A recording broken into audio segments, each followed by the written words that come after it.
ನಮಸ್ಕಾರ, ವಿವಿಸಿ ನ್ಯೂಸ್ಗೆ ಸ್ವಾಗತ. ನಾನು ತುಳಸಿ ಹರೀಶ್. ಇದು ಈ ಕ್ಷಣದ ಹೆಡ್ಲೈನ್ಸ್.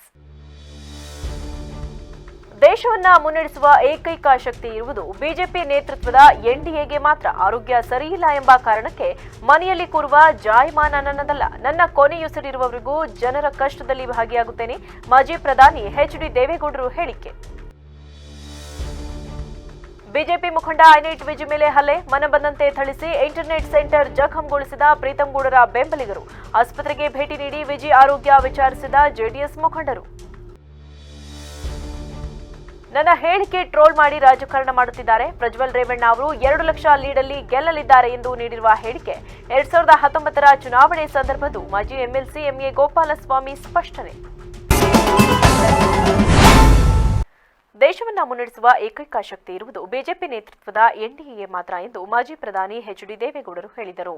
ಸಕಲೇಶಪುರ ತಾಲೂಕಿನ ಹೆತ್ತೂರು ಗ್ರಾಮದಲ್ಲಿ ನಡೆದ ಲೋಕಸಭಾ ಚುನಾವಣೆ ಪ್ರಚಾರ ಸಭೆಯಲ್ಲಿ ಮಾತನಾಡಿದ ಅವರು, ಕಾಂಗ್ರೆಸ್ ಪಕ್ಷ ನೇತೃತ್ವದಲ್ಲಿ 10 ಪಕ್ಷಗಳು ಒಗ್ಗೂಡಿ ಕಟ್ಟಿರುವ ಒಕ್ಕೂಟಕ್ಕೆ ಇದುವರೆಗೆ ಪ್ರಧಾನಿ ಅಭ್ಯರ್ಥಿಯನ್ನ ಆಯ್ಕೆ ಮಾಡಲು ಸಾಧ್ಯವಾಗಿಲ್ಲ. ಇನ್ನು 150 ಕೋಟಿ ಜನರಿರುವ ದೇಶವನ್ನ ಮುನ್ನಡೆಸುವುದು ಹೇಗೆ ಎಂಬುದನ್ನು ಜನರು ಚಿಂತನೆ ನಡೆಸಬೇಕಿದೆ. ದೇಶದ ಅಭಿವೃದ್ಧಿ ಹಾಗೂ ಸುರಕ್ಷತೆಯ ದೃಷ್ಟಿಯಿಂದ ಎನ್ಡಿಎ ಅಧಿಕಾರದಲ್ಲಿರುವುದು ಇಂದು ಅತ್ಯಗತ್ಯ. ದೇಶ ಸರ್ವೇಗದಲ್ಲಿ ಅಭಿವೃದ್ಧಿ ಹೊಂದುತ್ತಿದ್ದು, ಈ ವೇಗ ಹೀಗೆ ಮುಂದುವರಿಯಲು ಸರ್ಕಾರ ಬದಲಾಗಬಾರದು. ಪ್ರಜ್ಞಾವಂತ ನಾಗರಿಕರು ಕೇಂದ್ರ ಸರ್ಕಾರದ ಯೋಜನೆಗಳನ್ನು ಗಮನಿಸುವುದು ಅಗತ್ಯ. ಆರೋಗ್ಯ ಸರಿಯಿಲ್ಲ ಎಂಬ ಕಾರಣಕ್ಕೆ ಮನೆಯಲ್ಲಿ ಕೂರುವ ಜಾಯಮಾನ ನನ್ನದಲ್ಲ. ನನ್ನ ಕೊನೆಯುಸಿರಿರುವವರೆಗೂ ಜನರ ಕಷ್ಟದಲ್ಲಿ ಭಾಗಿಯಾಗುತ್ತೇನೆ. ರಾಮನಗರ, ಮಂಡ್ಯ ಹಾಗೂ ಹಾಸನದಲ್ಲಿ ಜೆಡಿಎಸ್ ಅಭ್ಯರ್ಥಿಗಳನ್ನು ಸೋಲಿಸುವ ಮೂಲಕ ಜೆಡಿಎಸ್ ಸರ್ವನಾಶ ಮಾಡಿ ದೇವೇಗೌಡರು ಜೀವನದಲ್ಲಿ ಕೊರಗಿ ಸಾಯುವಂತೆ ಮಾಡುವುದು ಸಿದ್ದರಾಮಯ್ಯನವರ ಸಂಕಲ್ಪವಾಗಿತ್ತು. ಆದರೆ ಇದಕ್ಕೆ ಅವಕಾಶ ದೊರೆತಿಲ್ಲ, ಹಾಗೆ ದೊರಕುವುದೂ ಇಲ್ಲ ಎಂದ ಅವರು, ಈ ಬಾರಿ ಪ್ರಜ್ವಲ್ ರೇವಣ್ಣ ಅವರ ಕೈ ಬಲಪಡಿಸಬೇಕು ಎಂದು 2 ಕೈಗಳನ್ನು ಮುಗಿದು ಕೇಳಿಕೊಳ್ಳುತ್ತೇನೆ ಎಂದರು. ಎನ್ಡಿಎ ಅಭ್ಯರ್ಥಿಯಾಗಿ ನಿಂತಿರ್ತಕ್ಕಂಥ ಪ್ರಜ್ವಲ್ ರೇವಣ್ಣನವರಿಗೆ 26ನೇ ತಾರೀಕು ನಡೆಯುವ ಚುನಾವಣೆಯಲ್ಲಿ ಮತಯಾಚನೆ ಮಾಡಲಿಕ್ಕೆ ನಿಮ್ಮ ಮುಂದೆ ಬಂದಿದ್ದೇನೆ. ನಾನು ಹಿಂದೆ ಚಂಗಡಿಹಳ್ಳಿಗೂ ಬಂದಿದ್ದೇನೆ. ನಾನು ಕುಮಾರಸ್ವಾಮಿಯವರು ಅವತ್ತು ಜೆಡಿಎಸ್ಸಿನ ಮುಖಂಡನಾಗಿ ಬಂದಿದ್ದೆ. ಇವತ್ತು ಎನ್ಡಿಎ ಒಬ್ಬ ಕಾರ್ಯಕರ್ತನಾಗಿ ನಾನು ನಿಮ್ಮ ಮುಂದೆ ನಿಂತು 26ನೇ ತಾರೀಕು ನಡೆಯುವ ಎನ್ಡಿಎ ಲೋಕಸಭಾ ಅಭ್ಯರ್ಥಿ ಪ್ರಜ್ವಲ್ ರೇವಣ್ಣವರಿಗೆ ಮತಯಾಚನೆ ಮಾಡಲಿಕ್ಕೆ ನಿಮ್ಮ ಮುಂದೆ. ರಾಜ್ಯಸಭಾ ಸದಸ್ಯ ಜಗ್ಗೇಶ್ ಮಾತನಾಡಿ, ದೇಶವನ್ನ ಅಸ್ಥಿರವನ್ನುಗೊಳಿಸಲು ದುಷ್ಟ ಶಕ್ತಿಗಳಿಗೆ ಮೋದಿಯಂತಹ ಪ್ರಧಾನಿ ದೇಶವನ್ನ ಆಳುತ್ತಿರುವುದು ದೊಡ್ಡ ಸಮಸ್ಯೆಯಾಗಿದೆ. ಈ ಬಾರಿ ಚುನಾವಣೆಯಲ್ಲಿ ಎನ್ಡಿಎ ಒಕ್ಕೂಟವನ್ನ ಅಧಿಕಾರದಿಂದ ಕೆಳಗಿಳಿಸಲು ನೆರೆಯ ರಾಷ್ಟ್ರಗಳು ಸಾಕಷ್ಟು ಕಸರತ್ತು ನಡೆಸುತ್ತಿವೆ. ಈ ದೇಶಗಳ ಪ್ರಯತ್ನವನ್ನ ವಿಫಲಗೊಳಿಸುವ ಶಕ್ತಿ ನಿಜವಾದ ದೇಶಭಕ್ತರ ಕೈಯಲ್ಲಿದೆ. ಬಿಟಿ ಭಾಗ್ಯಗಳನ್ನ ಕೊಟ್ಟು ಉದ್ಧಾರವಾದ ದೇಶ ಯಾವುದೂ ಇಲ್ಲ. ಬಿಟಿ ಭಾಗ್ಯಕ್ಕೆ ಮಾರು ಹೋಗುವ ಮೂರ್ಖ ಕೆಲಸವನ್ನ ಯಾರು ಮಾಡದಿರೆ. ದೇಶದ ಅಭಿವೃದ್ಧಿ ಎಲ್ಲ ಜನರಿಗೂ ಕೆಲಸ ಕೊಟ್ಟಾಗ ಮಾತ್ರವಾಗಲಿದೆ. 10 ವರ್ಷಗಳಿಂದ ಪ್ರಧಾನಿ ಮೋದಿ ಒಂದು ದಿನವೂ ರಜೆ ಪಡೆಯದೆ ದೇಶಕ್ಕಾಗಿ ಕೆಲಸ ಮಾಡಿದ್ದಾರೆ. ಇವರಿಗೆ ಬಲ ತುಂಬಲು ನಿಜವಾದ ದೇಶಭಕ್ತ ಪಕ್ಷದ ಕಾರ್ಯಕರ್ತರು ಮುಂದಿನ 11 ದಿನ ಕೇಂದ್ರ ಸರ್ಕಾರದ ಯೋಜನೆಗಳನ್ನು ಮನೆ ಮನೆಗೆ ತಿಳಿಸುವ ಮೂಲಕ ಎಲ್ಲರೂ ಮತ ಹಾಕುವಂತೆ ಪ್ರೇರಣೆ ನೀಡಿ ಮೋದಿಗೆ ಬಲ ತುಂಬಬೇಕು ಎಂದರು.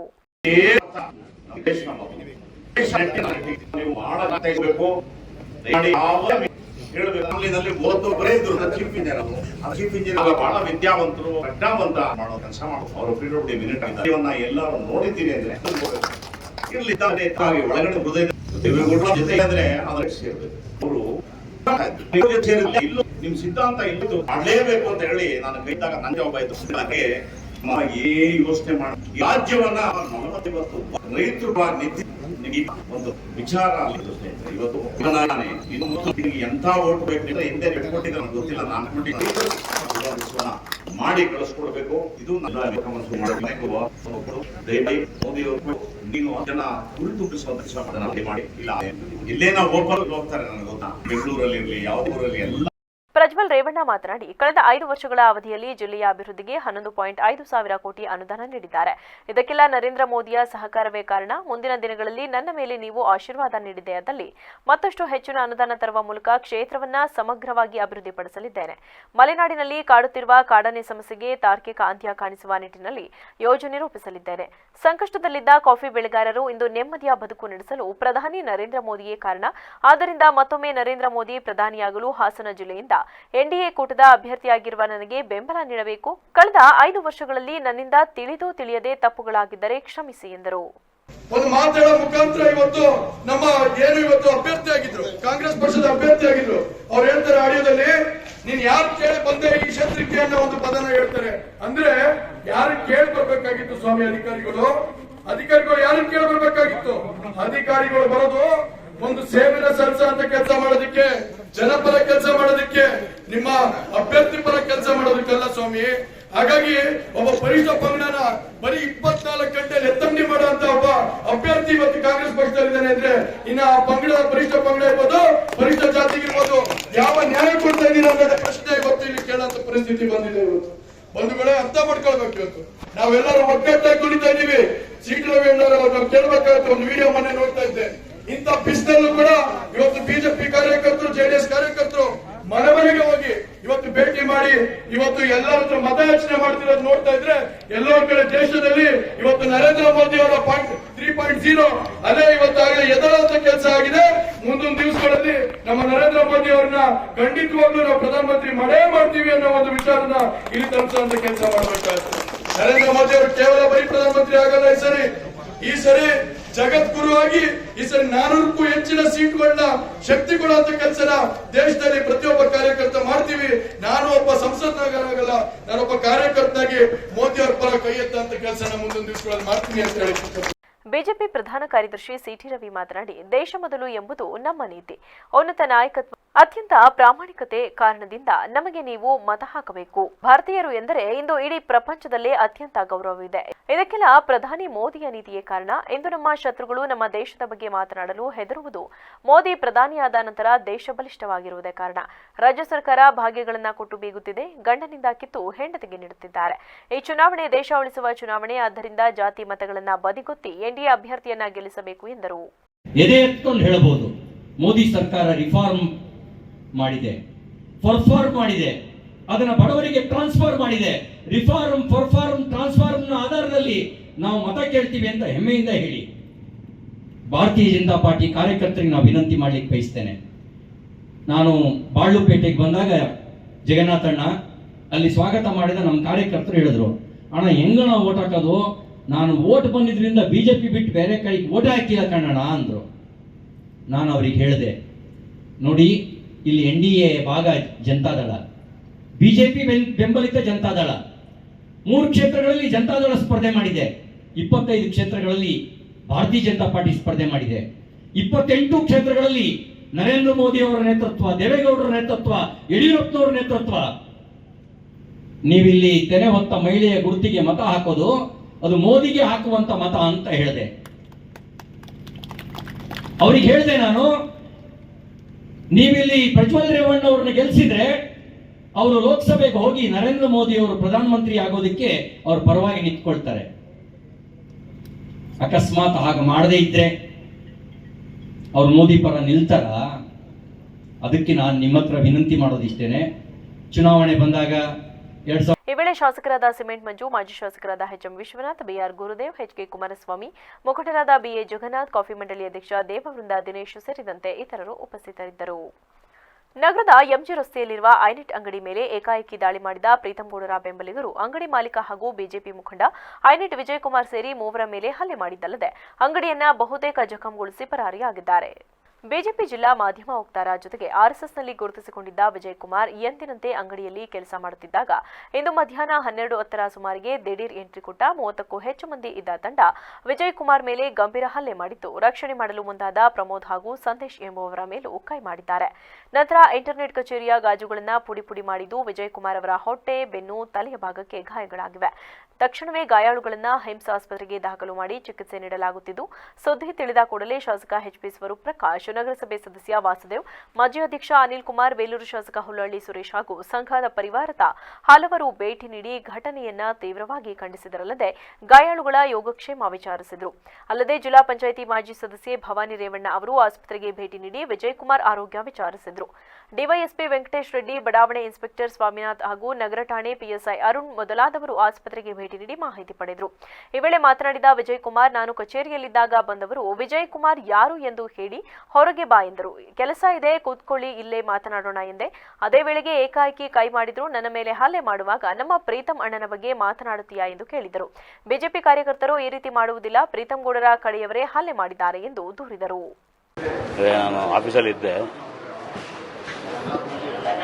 ಚೆಕ್ ಬರೀತಾ ಇದ್ದೆ. ಯಾರೋ ಒಬ್ಬ ಬಂದು ಒಳಗಡೆಗೆ ಕೇಳ್ದ, ಯಾರು ನೀವಾ ವಿಜಯ್ ಅಂತ. ಹೌದು ನಾನೇನೆ, ಮಾತಾಡಬೇಕು ಬನ್ನಿ ಅಂತಂದ. ಕೂತ್ಕೊಳ್ಳಿ ಮಾತಾಡೋಣ ಅಂತ ಅಂದೆ. ಇಲ್ಲ ಚೆಕ್ ಬರ್ರಿ ಆಮೇಲೆ ಮಾತಾಡೋಣ ಅಂತ ಅಂದ. ನನಗೆ ಇಲ್ಲ ಆಮೇಲೆ ಮಾತಾಡ್ತೀನಿ, ಚೆಕ್ ಬರ್ಬಿಟ್ಟೆ ಮಾತಾಡಿ ಅಂತಂದ್ರೆ. ಇಲ್ಲ ಮಾತಾಡೋಣ ಬಾ, ಕೂತ್ಕೊ ಆಮೇಲೆ ಬರಿಬೇಕು ಅಂತ. ಅಷ್ಟೊತ್ತಿಗಾಗಲೇ ಎಲ್ಲ ಒಳಗಡೆ ಬಂದು ಹೊಡೆಯಕ್ಕೆ ಸ್ಟಾರ್ಟ್ ಮಾಡಿ. ಅದೇ ಪ್ರೀತಮ್ ಗೌಡನ ಬಗ್ಗೆ ಮಾತಾಡ್ತೀಯಾ, ಪ್ರೀತಮ್ ಗೌಡ ಬಗ್ಗೆ ಮಾತಾಡ್ತೀಯಾ, ಅದು ಯಾವಾಗ ಮಾತಾಡಿದೆ ಅಂತ ಗೊತ್ತಿಲ್ಲ. ಪ್ರೀತಮ್ ಗೌಡ ಬಗ್ಗೆ ಮಾತಾಡ್ತೀಯಾ ಅಷ್ಟೇ. ಯಾವ್ದಾದ್ರು ಗೊತ್ತಿಲ್ಲ. 100-150 ಜನದ ಮೇಲಿದ್ರು ಸರ್. ಗ್ಲಾಸ್ ಎಲ್ಲ ಹೊಡೆದಾಕಿದಾರೆ ಆಫೀಸು. ಎಲ್ಲ ನೋಡ್ಬೇಕು ಆಫೀಸಲ್ಲಿ ಏನೇನು ಡ್ಯಾಮೇಜ್ ಮಾಡಿದ್ದಾರೆ. ಅದೇ ಯಾವ್ದಾರು ಅಲ್ಲೇ ಮಾಡೋದಂತ ಗೊತ್ತಾಗಿಲ್ಲ. ಫಸ್ಟ್ ಕೈನಲ್ಲಿ ಹೊಡೆದ, ಅದಾದ್ಮೇಲೆ ಆಚೆ ಕಡೆ ಬಾ ಅಂತಂದು ನಾನು ಅಷ್ಟು ಅದೇ ಇನ್ನು ಯಾರು ಗೊತ್ತಿಲ್ಲ. ನೋಡಿರೋದು ಜ್ಞಾಪಕ, ಹೆಸರುಗಳು ಗೊತ್ತಿಲ್ಲ ಸರ್. ನೋಡಿದ್ದೀನಿ.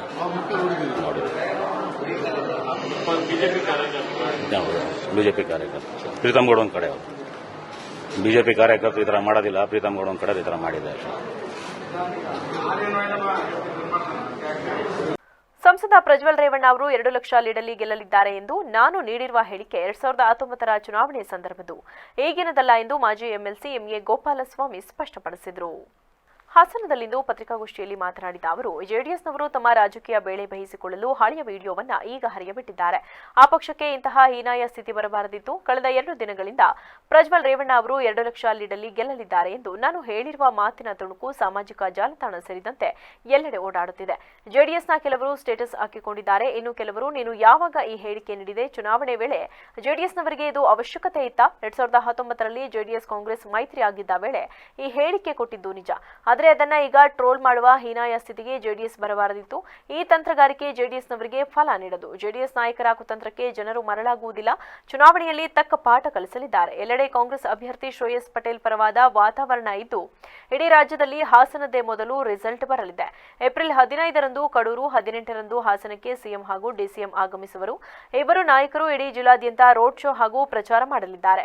ಈಗಾಗಲೇ ಜಿಲ್ಲಾದ್ಯಂತ ಕಾಂಗ್ರೆಸ್ ಪರವಾದ ಅಲೆ ಇದೆ. ನಾವೆಲ್ಲರೂ ಒಟ್ಟಾಗಿ ಕೆಲಸ ಮಾಡುತ್ತಿದ್ದೇವೆ. ಸೂರ್ಯ ಚಂದ್ರ ಇರುವುದು ಎಷ್ಟು ಸತ್ಯವೋ ಶ್ರೇಯಸ್ ಪಟೇಲ್ ಗೆದ್ದು ಇತಿಹಾಸ ಬರೆಯುವುದು ಅಷ್ಟೇ ಸತ್ಯ ಎಂದರು. ಮತ್ತೊಂದು ವಿಚಾರ ಏನಂದರೆ, ನಿನ್ನೆಯಿಂದ ನನ್ನ ಮೇಲೆ ಒಂದು ಟ್ರೋಲ್ ಆಗ್ತಾ ಇದೆ.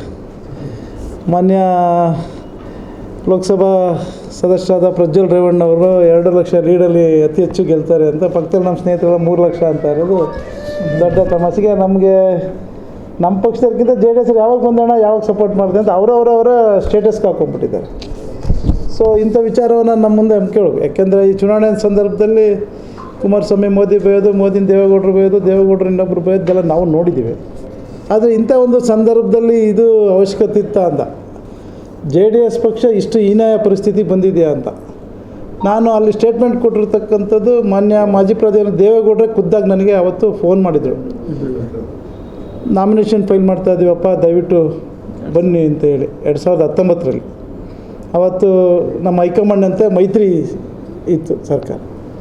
ಅವತ್ತು ಕುಮಾರಸ್ವಾಮಿನ ನಾವು 37 ಇರೋದು ಮುಖ್ಯಮಂತ್ರಿ ಮಾಡಿದ್ದು. ಆ ಸಂದರ್ಭದಲ್ಲಿ ನಮ್ಗೆ ಪತ್ರಿಕಾಗೋಷ್ಠಿಯಲ್ಲಿ ಕಾಂಗ್ರೆಸ್ ಮುಖಂಡರಾದ HK ಜವರೇಗೌಡ, ಜಾವಗಾಲ್ ಮಂಜುನಾಥ್ ಸೇರಿದಂತೆ ಸುರೇಶ್ ಇದ್ದರು.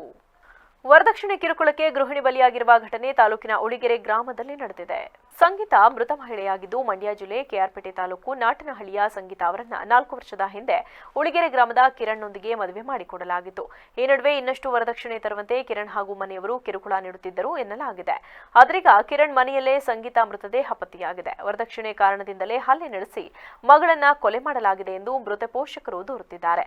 ಯಾರೋ ಮಾಡಿದ ತಪ್ಪಿಗೆ ಸಂಗೀತ ಅವರ ಮುದ್ದಾದ ಮಗು ಈಗ ತಬ್ಬಲಿಯಾಗಿದೆ. ಆರೋಪಿಗಳನ್ನು ಕೂಡಲೇ ಬಂಧಿಸಿ ಶಿಕ್ಷಿಸುವಂತೆ ಆಗ್ರಹಿಸಿದ್ದಾರೆ. ಸ್ಥಳಕ್ಕೆ ಹಿರಿಸೇವೆ ಪೊಲೀಸರು ಭೇಟಿ ನೀಡಿ ಪರಿಶೀಲನೆ ನಡೆಸಿದರು. ನಾಟ್ನಳ್ಳಿ ಅವರು ಅದೇ ಈಗ 2019 ಲವ್ ಮ್ಯಾರೇಜ್ ಆಗಿತ್ತು. ಆದರೆ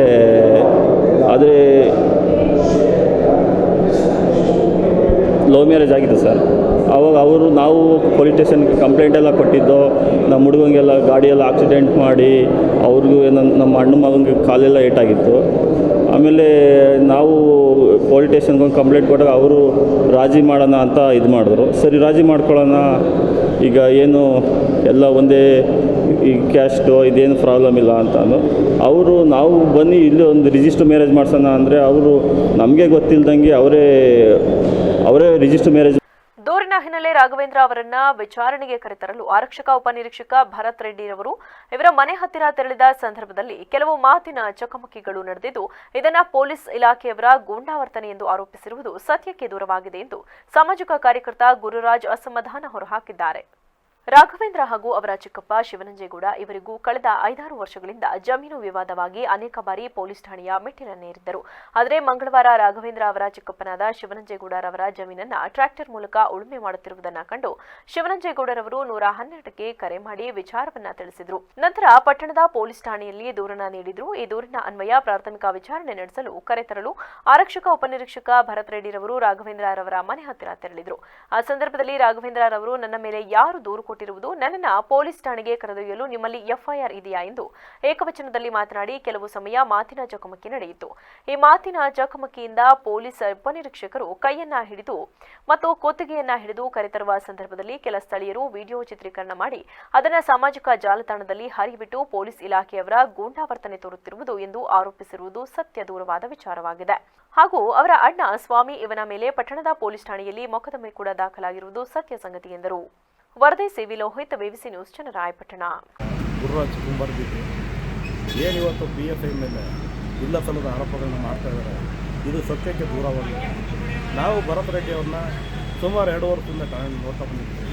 ಇವತ್ತು ಏನು ಕ್ರಿಮಿನಲ್ ಚಟುವಟಿಕೆಗಳಿದ್ದಾವೆ ಎಲ್ಲ ತಡೆ ಮಾಡಿ ಒಂದು ಒಳ್ಳೆ ಹೆಸರನ್ನ ಗಳಿಸಿರುವಂಥವ್ರು ಭರತ್ ರೆಡ್ಡಿ ಅವರು. ನಾವು ಯಾರೇ ಚಿಕ್ಕ ಹುಡುಗ ಹೋದರೂ ಸಹ ಸ್ಪಂದಿಸಿ ಅವ್ರ ಕಷ್ಟಕ್ಕೆ ಭಾಳ ಬೆನ್ನೆಲುಬಾಗಿ ಇಟ್ಕೊಂಡು ಅದು ಸಪೋರ್ಟ್ ಕೊಡುವಂಥ ವ್ಯಕ್ತಿತ್ವ ಇಲ್ಲ ಅಂತ ಭರತ್ ರೆಡ್ಡಿ ಅವರು. ಇವತ್ತು ನೆನ್ನೆ ಕ್ಷುಲ್ಲಕ ಕಾರಣಕ್ಕೆ ಅವ್ರನ್ನ ಇಲ್ಲ ಸಲ್ಲದ ಆರೋಪ ಎಲ್ಲ ಅವ್ರು ಸಿಗ್ತಾ ಇರಲ್ಲ, ಇದು ಸತ್ಯಕ್ಕೆ ದೂರವಾಗುತ್ತೆ. ಯಾವುದೋ ರೆವಿನ್ಯೂ ಡಿಪಾರ್ಟ್ಮೆಂಟ್ ವಿಚಾರ ಓಕೆ ಆಗಲಿ, ಪರವಾಗಿಲ್ಲ. PFI ಭರತ್ ರೆಡ್ಡಿ ಅವರು ಕಂಪ್ಲೇಂಟ್ ತಗೊಂಡಿದ್ದಾರೆ. ಕಂಪ್ಲೇಂಟ್ ತಗೊಂಡ್ಮೇಲೆ ಅವ್ರಿಗೂ 102 2 ಬೂತ್ಸ್ಗೆ ಕಾಲ್ ಮಾಡಿದ್ದಾರೆ. ಆ ಹುಡುಗನಿಗೂ ಸಹ ಕಾಲ್ ಮಾಡಿದ್ರು. ಕಾನೂನಿಗೆ ವಿರುದ್ಧವಾಗಿ ಇವ್ರು ನಡ್ಕೊತಾರೆ ಅಂತಂದರೆ ಅವರು ಹೋಗಲೇಬೇಕಾಗತ್ತೆ. ಹೋದಾಗ ಅವ್ರು ಕೆಲಸ ಮಾಡೋಕ್ಕೆ ಹೋಗಿದ್ದಾರೆ, ಇವರು ಅವರ ರೇಗಿಸಿದ್ದಾರೆ. ಇವತ್ತೇನು ಒಂದು ಕ್ಷುಲ್ಲಕ ಕಾರಣಕ್ಕೆ PSI ಭರತ್ ರೆಡ್ಡಿ ಅವರು ವಿರುದ್ಧವಾಗಿ ಒಂದು ಹೇಳಿಕೆ ಬಂದಿದೆ. TV, ಫೇಸ್ಬುಕ್ಕು, ವಾಟ್ಸಪ್ಪಲ್ಲಿ ಬೇಸರ ತಂದಂಥ ವಿಚಾರ ಇದು. ಯಾಕಪ್ಪ ಅಂದರೆ ಭರತ್ ರೆಡ್ಡಿ ಅವರು ಬಂದಾಗಲಿಂದ ಸುಮಾರು ಒಂದು 2 ವರ್ಷದಿಂದ ಈ ಚನ್ನರಾಯಪಟ್ಟಣದಲ್ಲಿ ಇತ್ಯರ್ಥವಾದಂಥ ಒಂದು ಕೊಲೆಗಳು, ಕಳ್ಳತನಗಳು ಇವೆಲ್ಲ ನಡೀತಿತ್ತು. ಅವ್ರು ಬಂದ ಮೇಲೆ ಎಲ್ಲ ತಡೆಗಟ್ಟಿದ್ದಾರೆ. ರಾತ್ರಿ ಸಂದರ್ಭದ ಸಹಿತ 10 ಗಂಟೆಗೆ ಬಾಗಿಲಾಸಿ ಯಾವುದೇ ಒಂದು ಚಟುವಟಿಕೆಗಳಿಗೂ ಸಹಿತ ಇಲ್ಲಿ ಒಂದು ನಡೆಯೋಕ್ಕೆ ಘಟನೆಗೆ ಕಾರಣ ಆಗದಂತೆ ಅವ್ರು ನಡ್ಕೊಳ್ತಾ ಇದ್ದಾರೆ. ಆದರೆ ಯಾವುದೋ ಒಂದು ಕ್ಷುಲ್ಲಕ ಕಾರಣದಿಂದ ಯಾವುದೋ ಒಂದು ಸಿವಿಲ್ ಡಿಸ್ಪ್ಯೂಟ್ ಆಸ್ತಿ, ಅದಕ್ಕೆ ಯಾವುದೋ ಒಂದು ಜಮೀನಿಗೆ ಅವರು ಹೋಗಿದ್ದಾರೆ, ಒಡೆ ಪ್ರವೇಶ ಮಾಡಿದ್ದಾರೆ ಅಂತ ಹೇಳಿ ಶಿವನಂಜೇಗೌಡ ಅನ್ನೋರು ಒಂದು ಕಂಪ್ಲೇಂಟ್ ಕೊಟ್ಟಿದ್ದಾರೆ. ಆ ಕಂಪ್ಲೇಂಟ್ ವಿರುದ್ಧವಾಗಿ ಇವರು ಆ ವ್ಯಕ್ತಿನ ಕೇಳಕ್ಕೆ ಹೋಗಿದ್ದಾರೆ ಮನೆ ತಕ್ಕೆ. ಎಷ್ಟು ಫೋನ್ ಮಾಡಿದ್ರು ನೀನು ಮಾಡ್ತಾಯಿಲ್ಲ, 102 ನಾವು ಫೋನ್ ಮಾಡಿದ್ದೀವಿ. ಹೊಯ್ಸಳರ ಹೆಬ್ಬಾಗಿಲು ಎಂದೇ ಖ್ಯಾತಿ ಪಡೆದಿರುವ ಬೇಲೂರು ತಾಲೂಕಿನ ಹೆಬ್ಬಾಳು ಗ್ರಾಮದಲ್ಲಿನ ಶ್ರೀ ಚನ್ನಬಸವೇಶ್ವರ ಮತ್ತು ಶ್ರೀ ಮಲ್ಲೇಶ್ವರ ಸ್ವಾಮಿ ಕೆಂಡೋತ್ಸವ ಅತ್ಯಂತ ಭಕ್ತಿಭಾವದಿಂದ ನಡೆಯಿತು. ಪ್ರತಿ ವರ್ಷ ಹೆಬ್ಬಾಳು ಗ್ರಾಮದಲ್ಲಿ ಯುಗಾದಿ ಕಳೆದ ಬಳಿಕ 2 ದಿನಗಳ ಕಾಲ ನಡೆಯುವ ಶ್ರೀ ಚನ್ನಬಸವೇಶ್ವರ ಮತ್ತು ಶ್ರೀ ಮಲ್ಲೇಶ್ವರ ಸ್ವಾಮಿ ಖಂಡೋತ್ಸವ, ಶ್ರೀ ದೊಡ್ಡಮ್ಮ ಹಾಗೂ ಶ್ರೀ ಚಿಕ್ಕಮ್ಮ ದೇವರ ಸಿಡಿ ಉತ್ಸವ ಅತ್ಯಂತ ಅದ್ದೂರಿಯಿಂದ ನಡೆಸಲಾಗುತ್ತದೆ. ಏಪ್ರಿಲ್ 12ರ ಶುಕ್ರವಾರ ಬೆಳಗ್ಗೆ ಶ್ರೀ ಚನ್ನಬಸವೇಶ್ವರ ಮತ್ತು ಶ್ರೀ ಮಲ್ಲೇಶ್ವರ ಸ್ವಾಮಿಗೆ ವಿಶೇಷ ಅಭಿಷೇಕ, ಪಂಚಾಭಿಷೇಕ ಹಾಗೂ ಮಹಾಮಂಗಳಾರತಿ ನಡೆಸಲಾಯಿತು. ಈ ಕಾರ್ಯವನ್ನು ಯೋಗೇಶ್ ಕುಟುಂಬ ವರ್ಗದವರು ನಡೆಸಿಕೊಟ್ಟರು. ಪುಷ್ಪಗಿರಿ ಜಗದ್ಗುರುಗಳು ಗ್ರಾಮಕ್ಕೆ ಆಗಮಿಸಿದ ಸಂದರ್ಭದಲ್ಲಿ ಅವರನ್ನ ಪ್ರಮುಖ ರಸ್ತೆಯಲ್ಲಿ ಪಾದಯಾತ್ರೆ ಮೂಲಕ ಮೆರವಣಿಗೆ ನಡೆಸಿ ಧ್ವಜಾರೋಹಣ ಮಾಡಲಾಯಿತು. ಈ ಸಂದರ್ಭದಲ್ಲಿ ಪುಷ್ಪಗಿರಿ ಜಗದ್ಗುರುಗಳು ಮಾತನಾಡಿ, ಈ ಹಿಂದೆ ಹೊಯ್ಸಳರಿಗೆ ಹೆಬ್ಬಾಗಿಲು ಎಂಬ ಖ್ಯಾತಿ ಪಡೆದ ಹೆಬ್ಬಾಳು ಗ್ರಾಮದ ಜಾತ್ರಾ ಮಹೋತ್ಸವ ಕಳೆದ 36 ವರ್ಷದಿಂದ ಸಡಗರ ಮತ್ತು ಸಂಭ್ರಮದಿಂದ ಆಚರಿಸಿ ಜಗದ್ಗುರುಗಳನ್ನ ಕರೆದು ಆಶೀರ್ವಾದ ಪಡೆಯುತ್ತಿದ್ದು, ಗ್ರಾಮದಲ್ಲಿ ಎಂದಿಗೂ ಭಿನ್ನಾಭಿಪ್ರಾಯವಿಲ್ಲದೆ ಎಲ್ಲರೂ ಇಂತಹ ಕಾರ್ಯದಲ್ಲಿ ಒಟ್ಟಾಗಿ ಕೆಲಸ ಮಾಡಬೇಕಿದೆ ಎಂದು ಕರೆ ನೀಡಿದರು. ಹೆಬ್ಬಾಳ ಗ್ರಾಮದಲ್ಲಿ ಚನ್ನಬಸವೇಶ್ವರ, ಮಲ್ಲೇಶ್ವರ ಹಾಗೂ ಚಿಕ್ಕಮ್ಮನವರ ಸಿಡಿಯನ್ನು ಮತ್ತು ಕೆಂಡ ವಸ್ತುವನ್ನು ಪ್ರತಿ ವರ್ಷದ ಪದ್ಧತಿಯಂತೆ ಈ ವರ್ಷ ಕೂಡ ಭಾಳ ವಿಜೃಂಭಣೆಯಿಂದ ಅರ್ಥಪೂರ್ಣವಾಗಿ ಹೆಬ್ಬಾಳ ಗ್ರಾಮದಲ್ಲಿ ಇವತ್ತು ನೆರವೇರಿಸ್ತಾ ಇರುವಂಥದ್ದು ಭಾಳ ಸಂತೋಷವನ್ನು ತಂದುಕೊಟ್ಟಿದೆ. ಪ್ರತಿಯೊಬ್ಬ ಭಕ್ತರಿಗೂ ಕೂಡ ಧಾರ್ಮಿಕ ವಿಧಾನಗಳು, ಜಾತ್ರೆಗಳು ಅಂತಂದರೆ ಅದು ಧಾರ್ಮಿಕ ವಿಧಿವಿಧಾನಗಳನ್ನು ಭಗವಂತನನ್ನು ಸ್ಮರಣೆ ಮಾಡೋದ್ರ ಮುಖಾಂತರ ಭಗವಂತನನ್ನು ವರ್ಷಕ್ಕೊಂದ್ಸಲ ಜಾತ್ರೆ ಮಾಡಿ, ಅಭಿಷೇಕ ಮಾಡಿ ಮತ್ತು ಧಾರ್ಮಿಕ ವಿಧಾನಗಳನ್ನು ಮಾಡಿ ಆ ಭಗವಂತನಿಗೆ ನಮ್ಮಲ್ಲಿರುವಂಥ ಭಕ್ತಿಯನ್ನು ಸಮರ್ಪಣೆ ಮಾಡೋದಕ್ಕೋಸ್ಕರ ಹಿಂದಿನಿಂದನೂ ಕೂಡ ಹಿರಿಯವರು ಈ ಭಾಗದ ಎಲ್ಲ ಭಕ್ತರು ಸೇರಿ ಒಂದು ಆಚರಣೆಗಳನ್ನು ಮಾಡ್ಕೊಂಬರುವಂಥದ್ದು ಭಾಳ ವಿಶೇಷ. ಅದರಲ್ಲಿ ವಿಶೇಷವಾಗಿ ಹೆಬ್ಬಾಳ ಗ್ರಾಮದಲ್ಲಿ ಬಸವೇಶ್ವರ ಮತ್ತು 3 ದಿನಗಳ ಕಾಲ ವಿಶೇಷವಾಗಿ ಬಹಳ ವಿಜೃಂಭಣೆಯಿಂದ ಕೆಂಡ, ಸಿಡಿ. ಈ ಸಂದರ್ಭದಲ್ಲಿ ತಾಲೂಕು ಶರಣ ಸಾಹಿತ್ಯ ಪರಿಷತ್ ಅಧ್ಯಕ್ಷ ಹೆಬ್ಬಾಳು ಹಾಲಪ್ಪ, ಸದಸ್ಯ ಗಿರೀಶ್, ಗ್ರಾಮಸ್ಥರಾದ ವಿಘ್ನೇಶಯ್ಯ, ಜಗದೀಶ್, ಚಂದ್ರಶೇಖರಯ್ಯ, ಚಂದ್ರಯ್ಯ, ರಾಮೇಗೌಡ, ರಾಜಶೇಖರ್, ತೀರ್ಥಕುಮಾರ್, ರಮೇಶ್ ಸೇರಿದಂತೆ ಇತರರಿದ್ದರು. ಭಾರತ ದೇಶ ಉಳಿವಿಗಾಗಿ ಮತ್ತೊಮ್ಮೆ ಮೋದಿ ಪ್ರಧಾನಮಂತ್ರಿಯಾಗಲಿ ಎಂದು ಬಿಜೆಪಿ ಪಕ್ಷದ ಶ್ರವಣಬೆಳಗೊಳ ಕ್ಷೇತ್ರದ ಉಸ್ತುವಾರಿ ಮತ್ತು ಹಾಲಿ ಬೇಲೂರು ಶಾಸಕ ಹುಲ್ಲಹಳ್ಳಿ ಸುರೇಶ್ ತಿಳಿಸಿದರು. ಶ್ರವಣಬೆಳಗೊಳದಲ್ಲಿ ಮಂಡಳದ ಬಿಜೆಪಿ ಪಕ್ಷದ ವತಿಯಿಂದ ಏರ್ಪಡಿಸಿದ್ದ ಶಕ್ತಿ ಕೇಂದ್ರ ಪಥ ಪ್ರಚಾರ ಸಭೆ ಕಾರ್ಯಕ್ರಮದಲ್ಲಿ ಮಾತನಾಡಿದ ಅವರು, ಭಾರತ ದೇಶ ಉಳಿವಿಗಾಗಿ ಮತ್ತೊಮ್ಮೆ ಮೋದಿ ಪ್ರಧಾನಿ ಹುದ್ದೆಯನ್ನು ಅಲಂಕರಿಸುವುದು ಸೂಕ್ತವಾಗಿದೆ.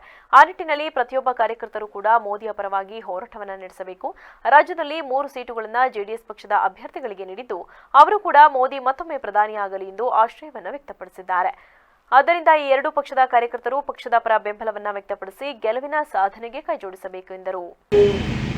ನಮ್ಮೆಲ್ಲರಿಗೂ ಅನಿವಾರ್ಯ ಇದೆ. ಈ ದೇಶದ 140 ಕೋಟಿ ಜನಗಳಿಗೂ ಸಹ ಅನಿವಾರ್ಯ ಇದೆ. ಇವತ್ತು ನಾವು ಈ ಕಾರ್ಯಕ್ರಮಗಳನ್ನೆಲ್ಲ ಮಾಡಬೇಕು.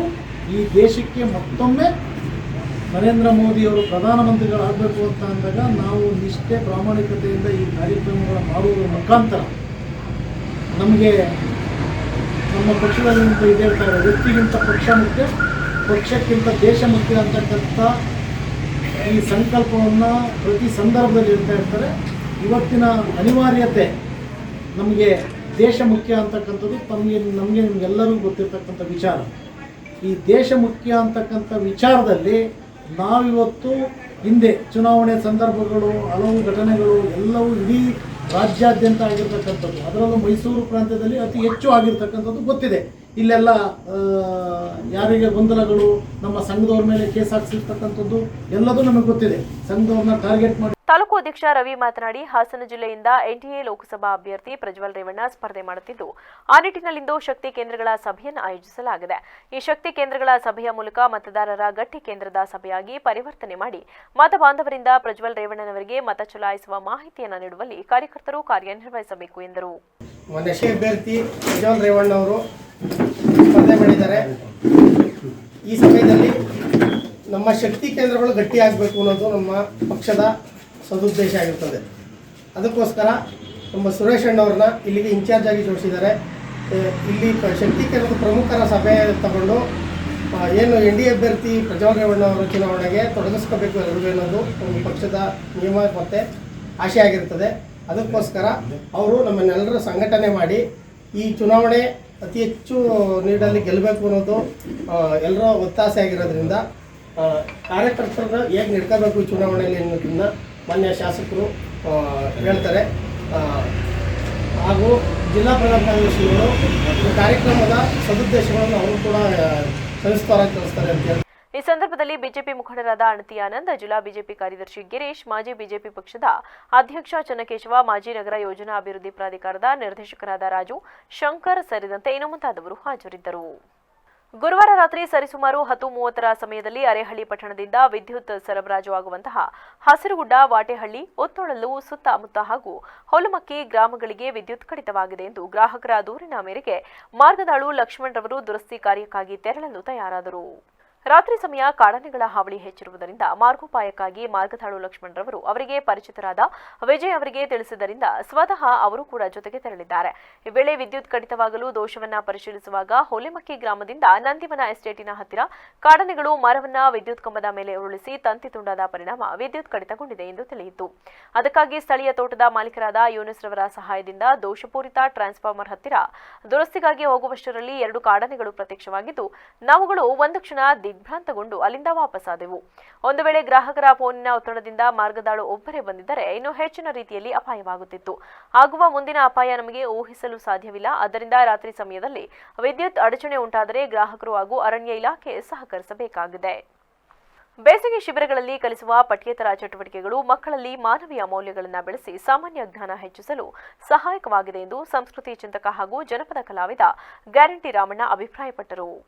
ಅರ್ಕಲಗೂಡಿನಲ್ಲಿ ಏಕತಾರಿ ಸಾಂಸ್ಕೃತಿಕ ಸಂಘಟನೆ, ತಾಲೂಕು ಜಾನಪದ ಪರಿಷತ್ ಹಾಗೂ ಅಲಂಕೃತ ಶೇಖರ್ ಶಾಮಿಯಾನ ಸಹಯೋಗದಲ್ಲಿ ಹಮ್ಮಿಕೊಂಡಿರುವ ಹಾರೋಣ ಬಾ 6ನೇ ವರ್ಷದ ಬೇಸಿಗೆ ಶಿಬಿರವನ್ನು ಉದ್ಘಾಟಿಸಿ ಮಾತನಾಡಿದ ಅವರು, ಇಂದಿನ ಶಾಲಾ ಶಿಕ್ಷಣ ಕೇವಲ ಅಂಕಗಳಿಗಷ್ಟೇ ಸೀಮಿತವಾಗಿದೆ. ಪರಿಸರ, ಮಾನವೀಯತೆ, ಸಹಬಾಳ್ವೆ, ಸಾಹಿತ್ಯ, ಸಂಸ್ಕೃತಿ, ಜನಪದ ಕಲೆ, ದೇಸಿ ಆಟಗಳು ಮುಂತಾದ ವಿಷಯಗಳನ್ನು ಅರಿತಾಗ ಮಾತ್ರ ಬದುಕು ಉತ್ತಮವಾಗಿ ರೂಪುಗೊಳ್ಳಲು ಸಾಧ್ಯವಾಗುತ್ತದೆ. ಗ್ರಾಮೀಣ ವಿದ್ಯಾರ್ಥಿಗಳಲ್ಲಿ ಪ್ರತಿಭೆ ಇದ್ದರೂ ಸೂಕ್ತ ವೇದಿಕೆ ಹಾಗೂ ತರಬೇತಿ ಇಲ್ಲದ ಕಾರಣಕ್ಕೆ ಅವು ಕಮರುತ್ತಿದೆ. ಇಂತಹ ಶಿಬಿರಗಳ ಮೂಲಕ ಅವರ ಪ್ರತಿಭೆ ಅನಾವರಣಕ್ಕೆ ಪ್ರಯತ್ನ ನಡೆಸಿರುವುದು ಶ್ಲಾಘನೀಯ ಕಾರ್ಯವಾಗಿದೆ ಎಂದರು. ಆ ಸೇತುವೆಯನ್ನ ನೀವು ಗಟ್ಟಿಗೊಳಿಸಿಕೊಳ್ಳದಿದ್ರೆ ಮುಂದಿನ ಕಡೆಗೆ ಜಾಗ ಇಕ್ಲಿಕ್ಕೆ ಕಷ್ಟ ಆಗ್ತೈತೆ. ಇಲ್ಲ ಹಿಂದಕ್ಕೆ ಬಿದ್ದೋಗ್ತಾರೆ, ಇಲ್ಲ ಮುಂದಕ್ಕೆ ಜಾರ್ತಾರೆ. ಆ ಸೇತುವೆಯನ್ನ ಭದ್ರಪಡಿಸುವ ಒಂದು ಬೃಹತ್ ಸಾಧನವೇ ಬೇಸಿಗೆ ಶಿಬಿರ. ಅಂತ ಶಿಬಿರವನ್ನು 6 ವರ್ಷಗಳಿಂದ ಸತತವಾಗಿ ಇವತ್ತು ನಡೆಸ್ಕೊಳ್ತಾರೆ. ಇವತ್ತು ನಾನು ರಾಜ್ಯದ ನಾನಾ ಕಡೆಯಲ್ಲಿ ಶಿಬಿರಗಳನ್ನ ಸಾವಿರಾರು ಮಕ್ಕಳ ಜೊತೆ ಕೂತು ಮಾತಾಡಿರು ಕೂಡ ಇಲ್ಲೋ ಬಿಜಾಪುರ, ಬೆಳಗಾವಿ, ಉತ್ತರ ಕನ್ನಡ, ದಕ್ಷಿಣ ಕನ್ನಡ ಎಲ್ಲ ಕಡೆ ಹೋಗಿದೆ. ಮಾತಾಡಿ ಮನೆಗೆ ಬಂದ್ರು ಕೂಡ ಒಂದು ದಿನದಲ್ಲಿ ಆ ನೆನಪು ಹೊರಟೆ ಹೋಗ್ತದೆ, ತಲೆಯಲ್ಲಿ ಒಂದು ಉಳಿಯೋದೇ ಇಲ್ಲ. ಆದ್ರೆ ಹಳ್ಳಿಗಾಡಿನಲ್ಲಿ ಬಂದ ನಮ್ಮ ಮಕ್ಕಳ ಶಿಬಿರಗಳಲ್ಲಿ ಒಂದು ಅರ್ಧ ಗಂಟೆ 1 ಗಂಟೆ ಕಳೆದಂತ ಕಾಲ ನನ್ನನ್ನು ಹೆಚ್ಚಿಗೆ ಪ್ರಶ್ನೆ ಮಾಡಕ್ಕೆ ಉತ್ಪತ್ತಿ ಆಗುತ್ತೆ, ಹೆಚ್ಚಿಗೆ ಹಾಡುಗಳನ್ನ ಬರೀಲಿಕ್ಕೆ ಪ್ರೇರಣೆ ಕೊಡುತ್ತೆ. ಯಾಕೆಂದ್ರೆ ನಿಜವಾದ ಫಲಾನುಭವಿಗಳು ನಮ್ಮ ಹಳ್ಳಿಯ. ಶಿಬಿರದ ನಿರ್ದೇಶಕ ಹಾಗೂ ರಂಗಕರ್ಮಿ ಕೆಕೆ ದೇವಾನಂದ ವರಪ್ರಸಾದ್ ಮಾತನಾಡಿ, ಮಕ್ಕಳಿಗೆ ಜನಪದ ಸಂಸ್ಕೃತಿ, ಕಲೆ, ಸಾಹಿತ್ಯ, ಪರಿಸರ ಜ್ಞಾನ ಬೆಳೆಸುವ ದೃಷ್ಟಿಯಿಂದ ಏಕತಾರಿ ಸಾಂಸ್ಕೃತಿಕ ಸಂಘಟನೆ ಬೇಸಿಗೆ ಶಿಬಿರ ನಡೆಸುತ್ತಾ ಬಂದಿದ್ದು ಕಳೆದ 5 ವರ್ಷಗಳಲ್ಲಿ ಹಲವು ಪ್ರತಿಭೆಗಳನ್ನು ಬೆಳೆಸಲಾಗಿದೆ ಎಂದರು. ಈ ರೀತಿಯ ಹಾಡುಗಳು ಜನರಿಗೆ ಮನವರಿಕೆಯನ್ನ ಮಾಡಿಕೊಡ್ತು. ಇನ್ನ ದಲಿತ ಸಂಘರ್ಷ ಸಮಿತಿಯ ಹೋರಾಟಗಳಿರ್ಬೋದು, ಆ ಹೋರಾಟಗಳಲ್ಲಿ ಇವರ ಹಾಡುಗಳು ಜನರಿಗೆ ಒಂದ್ ರೀತಿ ಹುಚ್ಚು ಬಂದ ರೀತಿ ಅವ್ರು ಬಂದು ತಮ್ಮ ಹಕ್ಕನ್ನ ಪಡೆಯೋ ರೀತಿ ಮಾಡ್ತಾರೆ. ಹಾಗೆಯೇ ಇನ್ನು ರೈತ ಹೋರಾಟಗಳಲ್ಲಿ ಶ್ರೀ ರಾಮಚಂದ್ರೇಗೌಡರು, ಹಾಗೆಯೇ ನಮ್ಮ ರಾಮಣ್ಣ ಅವರು ಇವತ್ತು ಗ್ಯಾರಂಟಿ ಅನ್ನೋ ಶಬ್ದ ಇಡೀ ವಿಶ್ವದಲ್ಲೇ ಒಂದು ದೊಡ್ಡ ಹೆಸರನ್ನ ಮಾಡಿದೆ. ಗ್ಯಾರಂಟಿ ನಾವು ಕೊಡ್ತೀವಿ, ಎಲೆಕ್ಷನ್ ಬೇರೆ ಆಗಿರೋದ್ರಿಂದ ನಾವು ಕೊಡ್ತೀವಿ, ಆ ಗ್ಯಾರಂಟಿ ನಮ್ದು ಅಂತ. ಆದ್ರೆ ಗ್ಯಾರಂಟಿ ಅನ್ನೋ ಪದವನ್ನ ಜನರು ಪ್ರೀತಿಯಿಂದ ಕೊಟ್ಟಂತ ಬಿರುದವ್ರಿಗೆ ಗ್ಯಾರಂಟಿ ಅನ್ನೋ ಹೆಸರಿದೆಯಲ್ಲ, ನಿಮ್ಗೆ ಅನ್ಬೋದು ಏನ್ ಗ್ಯಾರಂಟಿ ಅಂತ ಏನ್ ಹಿಂಗಿದೆಯಲ್ಲ ಇವ್ರ ಹೆಸರು ಅಂತ. ನೋಡಿ, ಇವತ್ತು ನಾನು 11:15 ಕಾರ್ಯಕ್ರಮ ಬರೀ ಕೇಳಿದ್ದೆ. ಅವರು 11 ಗಂಟೆಗೆ ಬಂದಿದ್ರು. ಅವ್ರು ಒಂದು ಕಾರ್ಯಕ್ರಮ ಒಪ್ಪಗತ್ತು ಅಂದ್ರೆ ಎಲ್ಲಿದ್ರು ಸರ್ ನಡ್ಕೊಂಡಾದ್ರು ಸರಿ ಬಂದ್ಬಿಡ್ತಾರೆ. ಹಾಸನದಿಂದ ಅರ್ಕಲಗೂಡಿಗೆ 5 ನಿಮಿಷಕ್ಕೂ ಒಂದು ಬಸ್ ಇದೆ, ಬೈಕಲ್ಲೇ ಬಂದ್ಬಿಟ್ಟಿದ್ದಾರೆ ಹಾಸನದಿಂದ. ಅಷ್ಟು ಕಮಿಟ್ಮೆಂಟ್ ನೋಡಿ. ಈ ವಯಸ್ಸಲ್ಲೂ ಅವರು ಎಷ್ಟು ಉತ್ಸಾಹದಲ್ಲಿ ಮಕ್ಕಳ ಕಾರ್ಯಕ್ರಮದಲ್ಲಿ ಭಾಗವಹಿಸಬೇಕು ಅಂತ ಬಂದಿದಾರಲ್ಲ. ಈ ರೀತಿಯ ಸಮಾಜದ ಒಂದು ಆಶಯವನ್ನ ಇಟ್ಕೊಂಡು ಚಾಮರಾಜನಗರ ಜಿಲ್ಲೆಯ ಕೊಳ್ಳೇಗಾಲ ತಾಲೂಕು ಪಟ್ಟಣದ ಎಂಜಿಎಸ್ವಿ ಕಾಲೇಜು ಮೈದಾನದಲ್ಲಿ ಬೃಹತ್ ಕಾಂಗ್ರೆಸ್ ಕಾರ್ಯಕರ್ತರ ಸಮಾವೇಶವನ್ನು ಹಮ್ಮಿಕೊಳ್ಳಲಾಗಿದೆ ಎಂದು ಕೊಳ್ಳೇಗಾಲ ವಿಧಾನಸಭಾ ಕ್ಷೇತ್ರದ ಶಾಸಕ ಎಆರ್ ಕೃಷ್ಣಮೂರ್ತಿ ತಿಳಿಸಿದರು. ಚಾಮರಾಜನಗರದಲ್ಲಿಂದು ಪತ್ರಿಕಾಗೋಷ್ಠಿಯಲ್ಲಿ ಮಾತನಾಡಿದ ಅವರು, ಏಪ್ರಿಲ್ 13ರಂದು ನಡೆಯಲಿರುವ ಬೃಹತ್ ಕಾಂಗ್ರೆಸ್ ಕಾರ್ಯಕರ್ತರ ಸಮಾವೇಶಕ್ಕೆ ಮುಖ್ಯಮಂತ್ರಿ ಸಿದ್ದರಾಮಯ್ಯ, ಉಪಮುಖ್ಯಮಂತ್ರಿ ಡಿಕೆ ಶಿವಕುಮಾರ್, ಎಚ್ಸಿ ಮಹದೇವಪ್ಪ, ಸತೀಶ್ ಜಾರಕಿಹೊಳಿ, ಕಾಂಗ್ರೆಸ್ ಅಭ್ಯರ್ಥಿ ಸುನೀಲ್ ಬೋಸ್ ಸೇರಿದಂತೆ ಇನ್ನೂ ಹಲವಾರು ಗಣ್ಯಮಾನ್ಯರು ಆಗಮಿಸಲಿದ್ದು, ಕಾರ್ಯಕ್ರಮಕ್ಕೆ ಅತಿ ಹೆಚ್ಚಿನ ಸಂಖ್ಯೆಯಲ್ಲಿ ಕಾರ್ಯಕರ್ತರು ಹಾಗೂ ಮತಬಾಂಧವರು ಆಗಮಿಸಿ ಕಾರ್ಯಕ್ರಮವನ್ನು ಯಶಸ್ವಿಗೊಳಿಸಬೇಕಾಗಿ ಮನವಿ ಮಾಡಿದರು. ಗೃಹಲಕ್ಷ್ಮಿ ಅಂತ ನಾವು ಕೊಡ್ತಾ ಇದ್ದೀವಿ. ಮಹಾಲಕ್ಷ್ಮಿ ಅಂತಕ್ಕಂಥ ಒಂದು ತಲೆಬಾರದಲ್ಲಿ ಮಾನ್ಯ ರಾಹುಲ್ ಗಾಂಧಿಯವರು ನಮ್ಮ ಸರ್ಕಾರ ಅಧಿಕಾರಕ್ಕೆ ಬಂದರೆ ಕೊಡ್ತೀವಿ ಅಂತ ಹೇಳಿ 2+8 ಸೇರಿದ್ರೆ ಎಷ್ಟಾಗುತ್ತೆ? 10 kg 10,330 ರೂಪಾಯಿ. ರೈತರ ಸಾಲ ಮನ್ನಾ ಮಾಡ್ತೀವಿ ಅಂತಕ್ಕಂಥದ್ದು ಅಂಬಾನಿ ಸಾಲಗಳನ್ನ ಮನ್ನಾ ಮಾಡಿದ್ದಾರೆ. ಬಡವ್ರ ಸಾಲ ಮನ್ನಾ ಮಾಡಿಲ್ಲ, ಕೋಟ್ಯಾಧೀಶ ಸಾಲ ಮನ್ನಾ ಮಾಡಿಲ್ಲ. ನಮ್ಮ ಸರ್ಕಾರ, ನಮ್ಮ ಕಾಂಗ್ರೆಸ್ ಪಕ್ಷ ಅಧಿಕಾರಕ್ಕೆ ಬಂದು ಮನಮೋಹನ್ ಸಿಂಗ್ ಅವರಿದ್ದಾಗಲೂ ಕೂಡ ರೈತರ ಸಾಲ ಮನ್ನಾ ಮಾಡುವ ಉದಾಹರಣೆ ದೇಶದಲ್ಲಿ. ಮಾನ್ಯ ಸಿದ್ದರಾಮಯ್ಯನವರು 13-18 ಸರ್ಕಾರದಲ್ಲಿ ಸಹಕಾರಿ ಕ್ಷೇತ್ರದ ಸಾಲಗಳ ಮನ್ನಾ ಮಾಡಿರ್ತಕ್ಕಂಥದ್ದು ನಾವು. ಹಿಂದೆ RTC ಕೊಟ್ಟರೆ 3% ಬಡ್ಡಿ ದರದಲ್ಲಿ ಅದು ಚಿನ್ನ ಎಷ್ಟು ಸಾಲ ಕೊಡ್ತಾ ಇದ್ರು ನಮ್ಮ ಸರ್ಕಾರದಲ್ಲಿ ಅಲ್ವಾ? ಇವತ್ತು ಆ 3% ಬಡ್ಡಿ ದರ ಎಷ್ಟಾಗಿದೆ ರಾಷ್ಟ್ರದಲ್ಲಿ? ರೈತರು 9%. ನಮಗೂ ಕಾಂಗ್ರೆಸ್ ಪಕ್ಷಗಳಿಗೂ ಬಿಜೆಪಿ. ಪತ್ರಿಕಾಗೋಷ್ಠಿಯಲ್ಲಿ ಬ್ಲಾಕ್ ಕಾಂಗ್ರೆಸ್ ಅಧ್ಯಕ್ಷ ತೋಟೇಶ್, ಜಿಲ್ಲಾಧ್ಯಕ್ಷ ಮರಿಸ್ವಾಮಿ, ಯಳಂದೂರು ಬ್ಲಾಕ್ ಕಾಂಗ್ರೆಸ್ ಅಧ್ಯಕ್ಷ ಚಂದ್ರು, ಹಾನೂರು ಬ್ಲಾಕ್ ಕಾಂಗ್ರೆಸ್ ಅಧ್ಯಕ್ಷ ಮುಕುಂದ ವರ್ಮಾ, ಕಾಂಗ್ರೆಸ್ ಮುಖಂಡ ಓಲೆ ಮಹದೇವ ಸೇರಿದಂತೆ ಇತರರಿದ್ದರು. ವರದಿ G Samuel, BBC news, Chamarajanagar. Koppal ಜಿಲ್ಲಾ ಕುಕನೂರು ಪಟ್ಟಣ ವ್ಯಾಪ್ತಿಯ ಶ್ರೀ ಗುದ್ಮೇಶ್ವರ ಮಠದ ಶ್ರೀ ಗುದ್ಮೇಶ್ವರ ದೇವಸ್ಥಾನ ಸೇವಾ ಸಮಿತಿ ವತಿಯಿಂದ 6 ಜೋಡಿಗಳ ಧಾರ್ಮಿಕ ಸಾಮೂಹಿಕ ವಿವಾಹ ಕಾರ್ಯಕ್ರಮ ಶುಕ್ರವಾರ ಜರುಗಿದವು. ಸಾನ್ನಿಧ್ಯ ವಹಿಸಿದ್ದ ನೀಲಗುಂದದ ಶ್ರೀ ಪ್ರಭುಲಿಂಗ ದೇವರು ಮಾತನಾಡಿ, ಇಂದು ವೈವಾಹಿಕ ಜೀವನಕ್ಕೆ ಕಾಲಿಟ್ಟಿರುವ ಸತಿಪತಿಗಳು ಬಸವ ತತ್ವದಲ್ಲಿ ನಿಷ್ಠೆ, ಪ್ರಾಮಾಣಿಕತೆ ತೋರಿ ಕಾಯಿಕ ತತ್ವದಲ್ಲಿ ನಿಮ್ಮನ್ನ ನೀವು ತೊಡಗಿಸಿಕೊಳ್ಳಿರಿ. ಸತತ ಪರಿಶ್ರಮದಿಂದ ನಿಮ್ಮನ್ನ ನೀವು ತೊಡಗಿಸಿಕೊಂಡರೆ ಬಡತನ ಅನ್ನೋದೇ ನಿಮ್ಮ ಬಳಿ ಬರುವುದಿಲ್ಲ. ಸಜ್ಜನರಂತೆ ಉತ್ತಮ ಹಾದಿಯ ಮೂಲಕ ಸಾಗಿ ದಾರಿದೀಪವಾಗಬೇಕು ಎಂದರು. ಬಡತನ ಬರ್ತೈತಿ, ದಾರಿ ಹಿಡಿದ್ರು ಅಂತಂದ್ರ ಶ್ರೀಮಂತಿಗೆ ಬರ್ತೈತಿ. ನೀವು ದಾರಿ ಹಿಡಿದು ಅಕಸ್ಮಾತ್ ಬಡತನ ಬಂದೈತಿ ಅಂತ ನನ್ನ ಹತ್ತಕ್ಕೆ ಬಂದ್ರಿ ಅಂತಂದ್ರ ನಾನ್ ನಿಮ್ಗೆ ಏನೇನು ಹೇಳುದನ್ನ ಹೇಳ್ತೀನಿ. ಆದ್ರ ದಾರಿ ಯಾವಾಗಲೂ ಬಿಡಬೇಡ್ರಿ. ಸತ್ಸಂಗದೊಳಗೆ ಒಳ್ಳೆ ಸಂಘವನ್ನ ಮಾಡ್ರಿ, ಒಳ್ಳೆಯವರ ಜೊತೆಯೊಳಗಿರ್ರಿ. ಆಮೇಲೆ ಒಳ್ಳೆಯದನ್ನ ಮಾತಾಡ್ಲಿಕ್ಕೆ, ಚಲೋ ದುಡಿಲಿಕ್ಕೆ ಕಲೀರಿ. ಕಾಯಕವನ್ನ ಮಾಡಬೇಕು.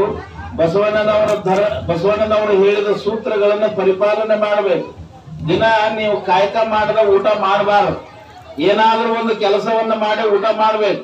ಹಂಗ ದಿನಂಪ್ರತಿ ನೀವು ಕಾಯಕ ತತ್ಪರರಾಗ್ರಿ ಅಂತಂದ್ರ ನಿಮ್ಮ ಬಡತನ ಅನ್ನುವಂಥದ್ದು ನಿಮ್ಮ ಕನಸಿನೊಳಗೂ ಸಹಿತ ಬರುವುದಿಲ್ಲ. ಆ ಶ್ರೀಮಂತಿಕೆ ಲಕ್ಷ್ಮಿ ಅನ್ನುವಂತಾಕಿ ನಿಮ್ಮ ತೆಲುಗುಂಬಿಗೆ ಮನ್ಕೊಂಡಿರ್ತಾಳ ಅನ್ನುವಂತ ಮಾತನ್ನ ಈ ಸಂದರ್ಭದಲ್ಲಿ ಹೇಳಲಿಕ್ಕೆ ಇಷ್ಟಪಡ್ತೀನಿ. ನೀವು ಮಾಡಿಕೊಂಡ ಹೆಂಡತಿಯ ಜೊತೆಯೊಳಗೆ ಸರಿಯಾಗಿ ಇರುವುದರ ಜೊತೆಯೊಳಗ ಮತ್ತು ನಿಮ್ಮ ತಂದೆ ತಾಯಿಗೆ ಗೌರವವನ್ನು ಕೊಡ್ರಿ. ತಂದೆ ತಾಯಿಯನ್ನ ರಕ್ಷಣೆ ಮಾಡ್ರಿ. ಈ ಸಂದರ್ಭದಲ್ಲಿ ಪ್ರಮುಖರಾದ ವೀರಯ್ಯ ದೇವಗಣಮಠ, ಚನ್ನಬಸಯ್ಯ ರೂಪದ, ಸಿದ್ದಲಿಂಗಯ್ಯ ಬಂಡಿ, ರೇವಣಸಿದ್ದಯ್ಯ ಕಟಗಿ, ರುದ್ರಯ್ಯ ಗಲಬಿ, ಗುದ್ದಯ್ಯ ಬಂಡಿ, ವಿರೂಪಾಕ್ಷಯ್ಯ ಹಾಜರಿದ್ದರು. ವರದಿ ರುದ್ರಪ್ಪ ಭಂಡಾರಿ, ವಿವಿಸಿ ನ್ಯೂಸ್, ಕೊಪ್ಪಳ. ಜೆಡಿಎಸ್ ಮತ್ತು ಬಿಜೆಪಿ ಮೈತ್ರಿ ಅಭ್ಯರ್ಥಿಯಾಗಿ ಸ್ಪರ್ಧಿಸಿರುವ ಮಾಜಿ ಸಿಎಂ ಕುಮಾರಸ್ವಾಮಿ ಅವರ ಮುಖ್ಯಮಂತ್ರಿ ಅಧಿಕಾರದ ಅವಧಿಯಲ್ಲಿ ನೀಡಿರುವ ಕೊಡುಗೆಗಳೇ ನಮಗೆ ಅವರ ಪರವಾಗಿ ಮತ ಕೇಳಲು ವರದಾನವಾಗಿದ್ದು, ಕಾರ್ಯಕರ್ತರು ಮತದಾರರಲ್ಲಿ ಅವರ ಕಾರ್ಯವೈಖರಿಯ ಬಗ್ಗೆ ಅರಿವು ಮೂಡಿಸುವ ಕಾಯಕ ನಮ್ಮದಾಗಬೇಕು ಎಂದು ಶಾಸಕ ಎಚ್ಡಿ ಮಂಜು ನುಡಿದರು. ಕೇರ್ಪೇಟೆ ತಾಲೂಕಿನ ಮಾಕವಳ್ಳಿ, ಬಂಡಿಹೊಳೆ, ಹರಿಹರಪುರ, ಮಡುವಿನಕೋಡಿ ಗ್ರಾಮಗಳಲ್ಲಿ ಚುನಾವಣಾ ಪ್ರಚಾರ ಸಭೆಯನ್ನು ನಡೆಸಿ ಮಾತನಾಡಿದ ಅವರು, ಕಾಂಗ್ರೆಸ್ ಪಕ್ಷದ ನಾಯಕರು ಮಂಡ್ಯ ಜಿಲ್ಲೆಗೆ ಕುಮಾರಸ್ವಾಮಿರವರ ಕೊಡುಗೆ ಏನು ಎಂದು ಕೇವಲವಾಗಿ ಮಾತನಾಡುತ್ತಿರುವುದನ್ನು ನಿಲ್ಲಿಸಬೇಕು. ಏಕೆಂದರೆ ಜಿಲ್ಲೆಯ ಸಮಗ್ರ ಅಭಿವೃದ್ಧಿಗೆ ಮತ್ತು ರೈತರ ಏಳಿಗೆಗೆ ಶ್ರಮ ವಹಿಸುತ್ತಿರುವ ಕುಟುಂಬ ಅಂದರೆ ಅದು ಮಾಜಿ ಪ್ರಧಾನಿ ದೇವೇಗೌಡರ ಕುಟುಂಬ. ಅವರ ಹಾದಿಯಲ್ಲಿ ನಮ್ಮ ಅಭ್ಯರ್ಥಿಯಾದ ಕುಮಾರಣ್ಣ ಅವರು ಸಾಗುತ್ತಿದ್ದಾರೆ. ಕುಮಾರಸ್ವಾಮಿ ಅವರು ತಮ್ಮ ಮುಖ್ಯಮಂತ್ರಿ ಅವಧಿಯಲ್ಲಿ ಜನಮೆಚ್ಚುವ ಆಡಳಿತವನ್ನು ನಡೆಸಿದ್ದು, ಇದು ಜನರಲ್ಲಿ ಅಜರಾಮರವಾಗಿ ಉಳಿದಿದೆ. ಆದುದರಿಂದ ಮುಂಬರುವ ಲೋಕಸಭಾ ಚುನಾವಣೆಯಲ್ಲಿ ಜನರಲ್ಲಿ ಅರಿವು ಮೂಡಿಸಿ ಹೆಚ್ಚಿನ ಮತ ನೀಡುವುದರ ಮೂಲಕ ಮತ್ತೊಮ್ಮೆ ಕುಮಾರಸ್ವಾಮಿ ಅವರ ಗೆಲುವಿಗೆ ನಾವೆಲ್ಲರೂ ಶ್ರಮಿಸಬೇಕು ಎಂದರು. ಮಾಜಿ ಸಚಿವ ಕೆಸಿ ನಾರಾಯಣಗೌಡ ಮಾತನಾಡಿ, ರಾಜ್ಯದಲ್ಲಿ ಎಲ್ಲಿ ಬೇಕಾದರೂ ನಮ್ಮ ಮೈತ್ರಿಯ ಕುಮಾರಸ್ವಾಮಿ ಅವರು ಸ್ಪರ್ಧಿಸಬಹುದಾಗಿತ್ತು. ಆದರೆ ನಮ್ಮ ಜಿಲ್ಲೆಯಾದ ಮಂಡ್ಯದಲ್ಲಿ ಸ್ಪರ್ಧಿಸಿರುವುದು ನಮ್ಮೆಲ್ಲರ ಸೌಭಾಗ್ಯ. ಹಾಗಾಗಿ ಅವರ ಋಣ ತೀರಿಸಲು ಇದೊಂದು ಸುವರ್ಣ ಅವಕಾಶ ಜಿಲ್ಲೆಯ ಜನರಿಗೆ ಸಿಕ್ಕಿದೆ ಎಂದರು. ನಮಗೆ ತೂಕ ಜಾಸ್ತಿ ಆಗುತ್ತೆ. ಹಾಗಾಗಿ ತಮ್ಮೆಲ್ಲರೂ ಕುಮಾರನ ಬಗ್ಗೆ ಪರಿಚಯ, ಅವ್ರ ಕುಟುಂಬದ ಬಗ್ಗೆ, ಅವ್ರ ಹೋರಾಟದ ಬಗ್ಗೆ, ಅವರ ಸಾಮಾಜಿಕ ಕಲ್ಪನೆ ಬಗ್ಗೆ ಯಾರಿಗೂ ಸಹ ಪರಿಚಯ ಮಾಡ್ಕೊಳ್ಬೇಕಿಲ್ಲ. ತಮ್ಗೆಲ್ರಿಗೂ ಗೊತ್ತಿರುವಂತ ವಿಚಾರ. ಇವತ್ತು ಬಹುತೇಕ ನಮ್ಮ ತಾತಂದಿರು, ನಮ್ಮ ಅಜ್ಜಿಯಂದಿರು, ನಮ್ಮ ಬಂಧುಗಳು ಎಲ್ಲರೂ ಸಹ ಪಕ್ಷಾತೀತವಾಗಿ, ಜಾತ್ಯತೀತವಾಗಿ ಕುಮಾರನಿಗೆ ಓಟ್ ಹಾಕ್ಬೇಕು ಅನ್ನೋ ಮನಸ್ಥಿತಿ ಸಂಪೂರ್ಣವಾಗಿದೆ. ಆ ಮನಸ್ಥಿತಿನ ಬದಲಾವಣೆ ಆಗದಂಗೆ ನೋಡ್ಕೊಳ್ಳುವಂತ ಕೆಲಸ ನಮ್ದು ಆಗ್ಬೇಕು. ಅವ್ರಿಗೆ ಅದನ್ನ ಅವ್ರ ಬಗ್ಗೆ ಮನವರಿಕೆ ಮಾಡಿ ಅವ್ರು ಕೇಳೋದ್ರಿಂದ ನಮ್ಗೆ ಸ್ವಾಭಿಮಾನ, ಆತ್ಮಗೌರವ ಜಾಸ್ತಿ ಆಗಿದೆ. ಎದೆಗೆ ಎಬ್ಬಿಸ್ಕೊಂಡು ಕಾಲ ನಡ್ಕೊಂಡು ಕೇಳ್ಬೋದು ಕುಮಾರನಿಗೆ ಓಟ್ ಕೊಡಿ ಅಂತ. ಅದೇ ಬೇರೆ ಪಕ್ಷದ ಅಭ್ಯರ್ಥಿಗೆ ಅಷ್ಟೊಂದು ಕೇಳಕ್ ಬಂದ್ರೆ ಬೇರೆ ಸಹ ಎಲ್ಲೋ ಸಂಕೋಚ ಏನೋ ಇರ್ಬೋದು, ಆಸೆ ಆಮಿಷಗಳಿಗೆ ಬಲಿಯಾಗಿ ಬಂದವರೇನೋ ಮನಸ್ಥಿತಿ ಹೋಯ್ತದೆ. ಕುಮಾರನ ಕೇಳೋದ್ರಿಂದ ನಮಗೂ ಸಹ ಒಂದು ಆತ್ಮಗೌರವ ಹೆಚ್ಚಿಕೊಂಡು ನಮ್ಮದು ಒಂದು ಹೆಮ್ಮೆಯಿಂದ ಕೇಳ್ಬೋದು. ಅದಕ್ಕೆ ಅವಕಾಶ ಮಾಡಿಕೊಂಡು ಹೆಚ್ಚಿನ ಓಟ ತುಂಬಾ ಅಂತರದಿಂದ ಗೆಲ್ಸೋದ್ರ ಮುಖಾಂತರ ನಮ್ಮ ರಾಜ್ಯದ ಇವತ್ತು ರಾಷ್ಟ್ರದ ರಾಜಕಾರಣಕ್ಕೆ ಹೋಗ್ತಾ ಇದ್ದಾರೆ. ಬರೀ ನಮ್ಮ ಜಿಲ್ಲೆಗೆ ಅಷ್ಟೇ ಅಲ್ಲ, ನಮ್ಮ ರಾಜ್ಯದ ಅಭಿವೃದ್ಧಿಗೂ ಸಹ ಅವರು ಪೂರ್ವಕ ಕೆಲಸ ಮಾಡಿ. ಸಭೆಯಲ್ಲಿ ತಾಲೂಕು ಜೆಡಿಎಸ್ ಅಧ್ಯಕ್ಷ ಎಎನ್ ಜಾನಕಿರಾಮ್, ಮಂಡ್ಯ ಜಿಲ್ಲಾ ಹಾಲು ಒಕ್ಕೂಟದ ನಿರ್ದೇಶಕ ಕೆ ರವಿ, ಮನ್ಮಲ್ ಮಾಜಿ ಅಧ್ಯಕ್ಷ ಎಂಬಿ ಹರೀಶ್, ಮುಡಾ ಮಾಜಿ ಅಧ್ಯಕ್ಷ ಕೆ ಶ್ರೀನಿವಾಸ್, ತಾಲೂಕು ಬಿಜೆಪಿ ಅಧ್ಯಕ್ಷ ಸಾರಂಗಿ ನಾಗಣ್ಣ, ಟಿಎಪಿಸಿಎಂಎಸ್ ನಿರ್ದೇಶಕ ಬಲದೇವ್, ತಾಲೂಕು ಬಿಜೆಪಿ ಪ್ರಧಾನ ಕಾರ್ಯದರ್ಶಿ ಚೋಕನಹಳ್ಳಿ ಪರಮೇಶ್ವರ್ ಸೇರಿದಂತೆ ಇತರರು ಉಪಸ್ಥಿತರಿದ್ದರು. ವರದಿ Manu Makavalli, BBC news, Kyarpete. Hyundai i car ಚಾಲಕನ ನಿಯಂತ್ರಣ ತಪ್ಪಿ ರಸ್ತೆ ಬದಿಯ ಗುಂಡಿಯೊಳಗೆ ಬಿದ್ದಿರುವ ಘಟನೆ ತುರುವೇಕೆರೆ ತಾಲೂಕಿಗೆ ಸಮೀಪದಲ್ಲಿರುವ ತಾವರೆಕೆರೆ ತೆರವಿನಲ್ಲಿ ತಡರಾತ್ರಿ ನಡೆದಿದೆ. ಈ ಅಪಘಾತದಲ್ಲಿ ಓರ್ವ ಸಾವನ್ನಪ್ಪಿದ್ದು, ಮೃತ ವ್ಯಕ್ತಿಯನ್ನ ತುರುವೇಕೆರೆ ತಾಲೂಕಿನ ದಬ್ಬೆಘಟ್ಟ ಹೋಬಳಿಯ ಲಿಂಗರಾಜು ಎಂದು ಗುರುತಿಸಲಾಗಿದೆ. ಜೊತೆಯಲ್ಲಿದ್ದ ಮತ್ತೊಬ್ಬನಿಗೆ ಗಂಭೀರ ಗಾಯವಾಗಿ ಹೆಚ್ಚಿನ ಚಿಕಿತ್ಸೆಗಾಗಿ ಜಿಲ್ಲಾ ಆಸ್ಪತ್ರೆಗೆ ರವಾನಿಸಲಾಗಿದ್ದು, ಗಾಯಾಳು ಅದೇ ಗ್ರಾಮದ ಅಕ್ಷಯ್ ಎಂದು ತಿಳಿದು ಬಂದಿದೆ. ಮೃತ ವ್ಯಕ್ತಿಯ ಶವವನ್ನು ತುರುವೇಕೆರೆ ತಾಲೂಕು ಸಾರ್ವಜನಿಕ ಆಸ್ಪತ್ರೆಯ ಶವಾಗಾರಕ್ಕೆ ತರಲಾಗಿದ್ದು, ಪೊಲೀಸರು ಪ್ರಕರಣ ದಾಖಲಿಸಿಕೊಂಡು ಮುಂದಿನ ತನಿಖೆ ಕೈಗೊಂಡಿದ್ದಾರೆ. ಮಾಜಿ ಪ್ರಧಾನಿ ಎಚ್ಡಿ ದೇವೇಗೌಡರ ದಾರಿಯಲ್ಲಿ ಸಾಗುತ್ತಿರುವ ನಮ್ಮ ಎನ್ಡಿಎ ಅಭ್ಯರ್ಥಿಯಾಗಿ ಸ್ಪರ್ಧಿಸಿರುವ ಎಚ್ಡಿ ಕುಮಾರಸ್ವಾಮಿ ಅವರನ್ನ ಬೆಂಬಲಿಸಬೇಕೆಂದು ಶಾಸಕ ಎಚ್ಡಿ ಮಂಜು ಮನವಿ ಮಾಡಿದರು. ಕೇರ್ಪೇಟೆ ತಾಲೂಕಿನ ಶೀಳನೆರೆ, ಅಗ್ರಹಾರ, ಬಾಚಹಳ್ಳಿ, ಸಿಂದಘಟ್ಟ, ಹರಳಹಳ್ಳಿ, ಮುರುಕನಹಳ್ಳಿ, ತೆಂಡೇಕೆರೆ ಗ್ರಾಮಗಳಿಗೆ ತೆರಳಿ ಮತಯಾಚಿಸಿ ಮಾತನಾಡಿದ ಅವರು, ರಾಜ್ಯದ ನೀರಾವರಿ ಯೋಜನೆಗಳಲ್ಲಿ ಸೂಕ್ತ ನ್ಯಾಯ ಪಡೆಯಲು ಜೆಡಿಎಸ್ ಪಕ್ಷ ಎನ್ಡಿಎ ಜೊತೆ ಮೈತ್ರಿಗೆ ಮುಂದಾಗಿದೆ. ಕೃಷ್ಣಾ, ಕಾವೇರಿ ಹಾಗೂ ಮೇಕೆದಾಟು ಯೋಜನೆಗಳ ಪ್ರಗತಿಗೆ ಹಾಗೂ ರೈತರ ಪರವಾದ ಯೋಜನೆಗಳ ಅನುಷ್ಠಾನಕ್ಕೆ ಬದ್ಧವಾಗಿರುವ ಜೆಡಿಎಸ್ ಅಭ್ಯರ್ಥಿಯಾಗಿರುವ ಎಚ್ಡಿ ಕುಮಾರಸ್ವಾಮಿ ಅವರನ್ನ ಬೆಂಬಲಿಸುವ ಮೂಲಕ ಅವರ ನಾಯಕತ್ವವನ್ನು ಬಲಗೊಳಿಸಬೇಕೆಂದು ಮನವಿ ಮಾಡಿದರು. ಇವತ್ತು ನಮ್ಮ ಯಡಿಯೂರಪ್ಪ ಅವರು ಬಿಜೆಪಿ ಗೌರ್ಮೆಂಟ್ ನಲ್ಲಿ ಕೆಲಸ ಮಾಡಿರೋ ವಿಚಾರ ಯಾರಾದ್ರೂ ಹೇಳೋಣ. ಇವತ್ತು ಐತಳ್ಳಿ ಮತ್ತು ಕಟ್ಟಳ್ಳಿ ಏತ ನೀರಾವರಿ ಕಾರ್ಯಕ್ರಮ ಇದೆ. ಆ ಕಾರ್ಯಕ್ರಮದಲ್ಲಿ ಬಹುತೇಕ 260 ಕೋಟಿ ಅನುದಾನವನ್ನ ಯಡಿಯೂರಪ್ಪ ಅವರು ನಾರಾಯಣಗೌಡರ ಸಚಿವಾಲಯ ಸಂದರ್ಭದಲ್ಲಿ ಅದಕ್ಕೆ ಗುದ್ಲಿ ಪೂಜೆ ಮಾಡಿ ಸ್ಯಾಂಕ್ಷನ್ ಮಾಡಿಕೊಡೋ ನಿರ್ದೇಶನ ನಮಗೆಲ್ಲ ಗೊತ್ತಿದೆ. ಜೊತೆಗೆ ನಮ್ಮ ಗೋಡವಸಳ್ಳಿ ಏತ ನೀರಾವರಿಗೂ ಸಹ ಅದು ಕುಮಾರನ ಅವಧಿನಲ್ಲಿ ಟೆಂಡರ್ ಎಲ್ಲ ಆಗಿ ಅಲ್ಪವಾಗಿ ಟೆಂಡರ್ ಆಗಿತ್ತು. ನಂತರ ಅದನ್ನ ಡೆವಲಪ್ ಮುಂದುವರಿಸಲಿಕ್ಕೆ ಬಿಜೆಪಿ ಗೌರ್ಮೆಂಟ್ ನಾರಾಯಣಗೌಡರ ಸಹಕಾರ ಕೊಟ್ಕೊಂಡು ಅನುದಾನ ತಂದುಕೊಂಡು ಹಣ ಬಿಡುಗಡೆ ಮಾಡಿಸ್ಕೊಂಡು ಕೆಲಸ ಮುಂದುವರಿಸ್ತಾ ಇದ್ದಾರೆ. ತಮ್ಮ ಎಲ್ಲದನ್ನ ಓದಿರೋ ಮುಖಂಡರುಗಳಿಗೆ ಈ ವೇದಿಕೆ ಮುಖಾಂತರ ಈ ವಿಷಯ ಬಗ್ಗೆ ಕಾಮೆಂಟ್ ಮಾಡುವಂತ ಜನಗಳನ್ನ ತಪ್ಪಾರಿಗಳಿರುವಂತ ಎಲ್ರಿಗೂ ಸಹ ವೇದಿಕೆ ಮುಖಾಂತರ ಉತ್ತರ ಕೊಡ್ತಾ ಇದ್ದೀನಿ. ಮಾಧ್ಯಮ ಪ್ರತಿನಿಧಿಗಳಿದ್ರಿ, ಎಲ್ಲಾ ವೇದಿಕೆಯಲ್ಲಿರುವಂತ ಎಲ್ಲಾ ಮುಖಂಡರು ಇದ್ರಿ. ಸಭೆಯಲ್ಲಿ ಮಂಡ್ಯ ಜಿಲ್ಲಾ ಹಾಲು ಒಕ್ಕೂಟ ನಿರ್ದೇಶಕ ಕೆ ರವಿ, ರಾಜ್ಯ ಸಹಕಾರ ಮಾರಾಟ ಮಹಾಮಂಡಳಿ ನಿರ್ದೇಶಕ ಶೀಳನೆರೆ ಮೋಹನ್, ತಾಲೂಕು ಬಿಜೆಪಿ ಅಧ್ಯಕ್ಷ ಸಾರಂಗಿ ನಾಗಣ್ಣ, ಟಿಎಪಿಸಿಎಂಎಸ್ ನಿರ್ದೇಶಕ ಬಲದೇವ್, ಶೀಳನೆರೆ ಹೋಬಳಿಯ ಜೆಡಿಎಸ್ ಅಧ್ಯಕ್ಷ ಸ್ವಾಮಿಗೌಡ, ಮಾಜಿ ಸದಸ್ಯ ಎಚ್ಡಿ ಲೋಕೇಶ್ ಸೇರಿದಂತೆ ಇತರರು ಉಪಸ್ಥಿತರಿದ್ದರು. ವರದಿ Manu Makavalli, BBC news, Kyarpete. Doctor Ravindra Kebballi Anand ಸಮ್ಮುಖದಲ್ಲಿ ಮಂಡ್ಯದ ಕೆ ಕಬ್ಬಳ್ಳಿ ಕೆರೆಗೋಡು ಹೋಬಳಿಯಲ್ಲಿ ನೈಜ ಕಾಂಗ್ರೆಸ್ಸಿಗರ ಸಮಾವೇಶವನ್ನು ಹಮ್ಮಿಕೊಳ್ಳಲಾಗಿತ್ತು.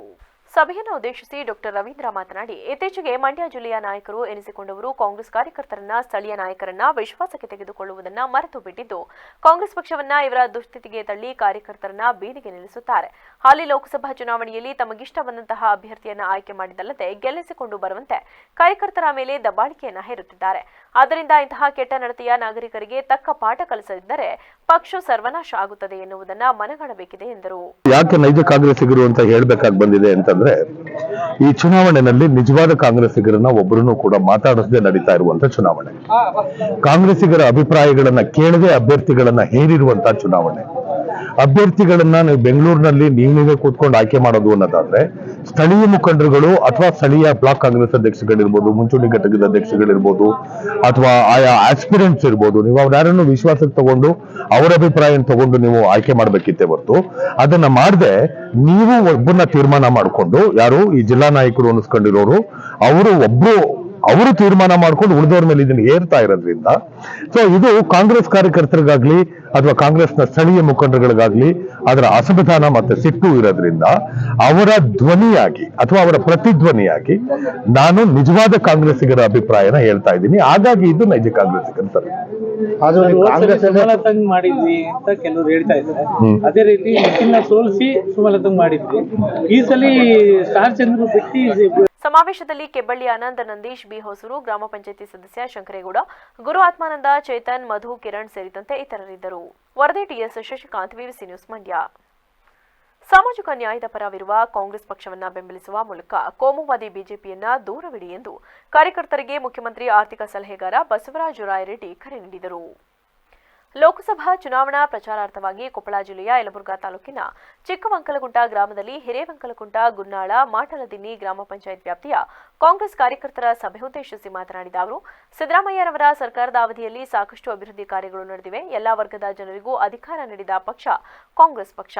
ಕಾಂಗ್ರೆಸ್ ಪಕ್ಷ ರಾಜ್ಯದ ಜನತೆಗೆ 4 ಗ್ಯಾರಂಟಿ ಯೋಜನೆಗಳನ್ನು ಘೋಷಣೆ ಮಾಡಿದ್ದು, ಯೋಜನೆಗಳ ಸದುಪಯೋಗವನ್ನು ಲಕ್ಷಾಂತರ ಮಂದಿ ಪಡೆಯುತ್ತಿದ್ದಾರೆ. ಆದ್ದರಿಂದ ಜನರ ಅಭಿವೃದ್ಧಿಯ ಪರ ನಿಂತಿರುವ ಕಾಂಗ್ರೆಸ್ಗೆ ಮತ ನೀಡಬೇಕು ಎಂದು ಕೋರಿದರು. ಮೇ 7ನೇ ತಾರೀಕು ನಡೆಸಿದೆ. ನಮ್ಮ ಕೊಪ್ಪಳ ಲೋಕಸಭಾ ಕ್ಷೇತ್ರಕ್ಕೂ ಮೇ 7ನೇ ತಾರೀಕು ಚುನಾವಣೆ ನಡೆಯುತ್ತೆ. ಈ ಚುನಾವಣೆ ಅತ್ಯಂತ ಮಹತ್ವದ ಚುನಾವಣೆ. ದೇಶದ ಮುಂದಿನ ಭವಿಷ್ಯವನ್ನು ಪಡೆಯುವಂತ ಚುನಾವಣೆ. ಎಲ್ಲಕ್ಕೆ ನೀವು ಇಲ್ಲಿ ಕಾರ್ಯಕರ್ತರು ಇದ್ದೀರಿ. ಇನ್ನೂ ಬರದೇ ಇರುವಂತಹ ಕಾರ್ಯಕರ್ತರು ಮನೆ ಮನೆಗೆ ಹೋಗಿ ಮೊದಲ ಕಾರ್ಯಕರ್ತರನ್ನ ಪ್ರತಿ ಬೂತ್ವಾರು ಕನಿಷ್ಠ ಒಂದು 50ರಿಂದ 100 ಮಂದಿ ನೀವು ಕಾರ್ಯಕರ್ತರ ಮನೆ ಅಡ್ಡಾಡಿ ಕಾಂಗ್ರೆಸ್ ಓಟ್ ಹಾಕಿರ್ತೀವಿ. ಯಾಕೆ ಹೇಳ್ಬೇಕಂದ್ರೆ ಯಾರು ಗೆಲ್ಲೋದಕ್ಕಲ್ಲ, ಇದು ದೇಶದ ಭವಿಷ್ಯದ ಪ್ರಶ್ನೆ ಇದೆ. ಬಹಳ ಗಂಭೀರವಾಗಿ ಯೋಚನೆ ಮಾಡ್ತೇನೆ. ನಾನು ಅದ್ರ ಬಗ್ಗೆ ಹೆಚ್ಚಿನ ವಿವರಗಳನ್ನ ಸಾಧನ ಸಭೆಯಲ್ಲಿ ಇನ್ನೂ ಮಾತಾಡ್ತೇನೆ. ಅದು ಸಂಕ್ಷಿಪ್ತವಾಗಿ ಇವತ್ತು ಹೇಳ್ತೀನಿ, ಯಾಕೆ ಹೋಗ್ಬೇಕು, ಯಾಕೆ ಕೆಲಸ ಮಾಡಬೇಕು.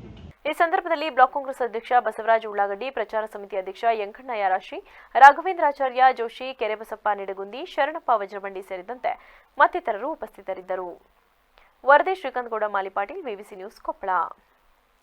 ಇದೀಗ ಸಂಕ್ಷಿಪ್ತ ಸುದ್ದಿಗಳು. ಮಂಡ್ಯ ಲೋಕಸಭಾ ಕ್ಷೇತ್ರದ ಕಾಂಗ್ರೆಸ್ ಅಭ್ಯರ್ಥಿ ಸ್ಟಾರ್ ಚಂದ್ರು ಅವರು ಮಂಡ್ಯ ಕಾಂಗ್ರೆಸ್ ಶಾಸಕರಾದ ರವಿಕುಮಾರ್ ಗೌಡ ಅವರೊಂದಿಗೆ ಪಂಚಾಯಿತಿ ವ್ಯಾಪ್ತಿಯಲ್ಲಿ ಚುನಾವಣಾ ಪ್ರಚಾರ ನಡೆಸಿ ಮತಯಾಚಿಸಿದರು. ಚಿಕ್ಕಮಂಡ್ಯದ ಶ್ರೀ ಸಿದ್ಧಿವಿನಾಯಕ, ಶ್ರೀ ಹಳ್ಳಿಕೇಶ್ವರ ಸ್ವಾಮಿ, ಶ್ರೀ ಬೋರೇಶ್ವರ ಸ್ವಾಮಿ ದೇವಸ್ಥಾನಕ್ಕೆ ತೆರಳಿ ಪೂಜೆ ಸಲ್ಲಿಸಿ ಪ್ರಚಾರ ಆರಂಭಿಸಿದರು. ನೂರಾರು ಕಾಂಗ್ರೆಸ್ ಕಾರ್ಯಕರ್ತರು ಬೈಕ್ ರ್ಯಾಲಿ ಮೂಲಕ ಮತದಾರರ ಗಮನ ಸೆಳೆದರು. ಈ ಸಂದರ್ಭದಲ್ಲಿ ಮಂಡ್ಯ ಮನ್ಮೂಲ್ ನಿರ್ದೇಶಕ ಉಮ್ಮಡಹಳ್ಳಿ ಶಿವಪ್ಪ, ಜಿಲ್ಲಾ ಪಂಚಾಯಿತಿ ಮಾಜಿ ಅಧ್ಯಕ್ಷ ಯೋಗೇಶ್, ಕೆಪಿಸಿಸಿ ಜಿಲ್ಲಾ ಕಾರ್ಯದರ್ಶಿ ಚಿದಂಬರಂ, ಕಾಂಗ್ರೆಸ್ ಮುಖಂಡ ಕಿಲಾರ ರಾಧಾಕೃಷ್ಣ ಸೇರಿದಂತೆ ಇತರರಿದ್ದರು. ಅರ್ಕಲಗೂಡು ಪಟ್ಟಣದ ಕೋಟೆ ಕೋದಂಡರಾಮ ದೇವಾಲಯದಲ್ಲಿ ನಡೆಯುತ್ತಿರುವ ರಾಮೋತ್ಸವ ಕಾರ್ಯಕ್ರಮದಲ್ಲಿ ಬುಧವಾರ ರಾತ್ರಿ ಮೈಸೂರಿನ ಎನ್ ಶಶಾಂಕ್ ನಡೆಸಿಕೊಟ್ಟ ಭಕ್ತಿ ಸಂಗೀತ ಗಾಯನ ಕಾರ್ಯಕ್ರಮ ಜನರ ಮೆಚ್ಚುಗೆ ಪಡೆಯಿತು. ಪುರಂದರದಾಸರು, ತ್ಯಾಗರಾಜರು, ಮುತ್ತುಸ್ವಾಮಿ ದೀಕ್ಷಿತ್ ಮೊದಲಾದ ವಾಗ್ಗೇಯಕಾರರ ಕೃತಿಗಳನ್ನು ಸುಶ್ರಾವ್ಯವಾಗಿ ಹಾಡುವ ಮೂಲಕ ಯುವ ಗಾಯಕ ಜನರನ್ನ ರಂಜಿಸಿದರು. ಹಾಸನದ ರಾಘವೇಂದ್ರ ವೈಲಿನ್ ಮಂಜುನಾಥ್ ಮೃದಂಗದ ಸಾಥ್ ನೀಡಿದರು. ಜಿಲ್ಲಾ ಪಂಚಾಯಿತಿ ಮಾಜಿ ಅಧ್ಯಕ್ಷ ವಿಎ ನಂಜುಂಡಸ್ವಾಮಿ ಕಾರ್ಯಕ್ರಮವನ್ನು ಪ್ರಾಯೋಜನೆ ಮಾಡಿದರು. ಕೋದಂಡರಾಮ ದೇವಾಲಯದ ಅಧ್ಯಕ್ಷ ಎಸ್ ರಾಮಸ್ವಾಮಿ, ಕಾರ್ಯದರ್ಶಿ ಎನ್ ಗಣೇಶ್ ಮೂರ್ತಿ, ಕೆವಿ ಪ್ರಭಾಕರ್ ಕಲಾವಿದರನ್ನು ಗೌರವಿಸಿದರು. ಕೇರ್ಪೇಟೆ ತಾಲೂಕಿನ ಆನೆಗುಳ ಚೆಕ್ಪೋಸ್ಟ್ ಹಾಗೂ ಸರ್ಕಾರಿ ಇಂಜಿನಿಯರಿಂಗ್ ಕಾಲೇಜಿನ ಮತಯಂತ್ರಗಳ ಭದ್ರತಾ ಕೊಠಡಿಗೆ ಜಿಲ್ಲಾಧಿಕಾರಿ ಡಾ ಕುಮಾರ್ ಭೇಟಿ ನೀಡಿ ಪರಿಶೀಲನೆ ನಡೆಸಿದರು. ಚೆಕ್ಪೋಸ್ಟ್ ಸಿಬ್ಬಂದಿಗಳಿಂದ ಪ್ರತಿದಿನದ ವರದಿ ಹಾಗೂ ಮಾಹಿತಿಯನ್ನು ಪಡೆದುಕೊಂಡರು. ಚೆಕ್ಪೋಸ್ಟ್ ಸಿಬ್ಬಂದಿಗಳು ಎಚ್ಚರಿಕೆಯಿಂದ ಹಾಗೂ ಜವಾಬ್ದಾರಿಯುತವಾಗಿ ವಾಹನಗಳ ತಪಾಸಣೆ ನಡೆಸಿ ಅಕ್ರಮ ವ್ಯವಹಾರ ನಡೆಯದಂತೆ ನಿಗಾ ಇಡಬೇಕು ಎಂದು ಸಲಹೆ ನೀಡಿದರು. ಈ ಸಂದರ್ಭದಲ್ಲಿ ಜಿಲ್ಲಾ ಪಂಚಾಯತ್ ಮುಖ್ಯ ಕಾರ್ಯನಿರ್ವಾಹಕ ಅಧಿಕಾರಿ ಶೇಖ್ ತನ್ವೀರ್ ಆಸಿಫ್, ಜಿಲ್ಲಾ ಪೊಲೀಸ್ ವರಿಷ್ಠಾಧಿಕಾರಿ ಎನ್ ಯತೀಶ್, ಸಹಾಯಕ ಚುನಾವಣಾಧಿಕಾರಿ ಚಂದ್ರಪ್ಪ, ಪೊಲೀಸ್ ಇನ್ಸ್ಪೆಕ್ಟರ್ಗಳಾದ ಕಿಕ್ಕೇರಿ ಠಾಣೆಯ ರೇವತಿ ಸೇರಿದಂತೆ ಮತ್ತಿತರರು ಉಪಸ್ಥಿತರಿದ್ದರು. ಕೊನೆಯಲ್ಲಿ ಮತ್ತೊಮ್ಮೆ ಹೆಡ್ಲೈನ್ಸ್. ದೇಶವನ್ನ ಮುನ್ನಡೆಸುವ ಏಕೈಕ ಶಕ್ತಿ ಇರುವುದು ಬಿಜೆಪಿ ನೇತೃತ್ವದ ಎನ್ಡಿಎಗೆ ಮಾತ್ರ. ಆರೋಗ್ಯ ಸರಿಯಿಲ್ಲ ಎಂಬ ಕಾರಣಕ್ಕೆ ಮನೆಯಲ್ಲಿ ಕೂರುವ ಜಾಯಮಾನ ನನ್ನದಲ್ಲ. ನನ್ನ ಕೊನೆಯುಸಿರಿರುವವರೆಗೂ ಜನರ ಕಷ್ಟದಲ್ಲಿ ಭಾಗಿಯಾಗುತ್ತೇನೆ.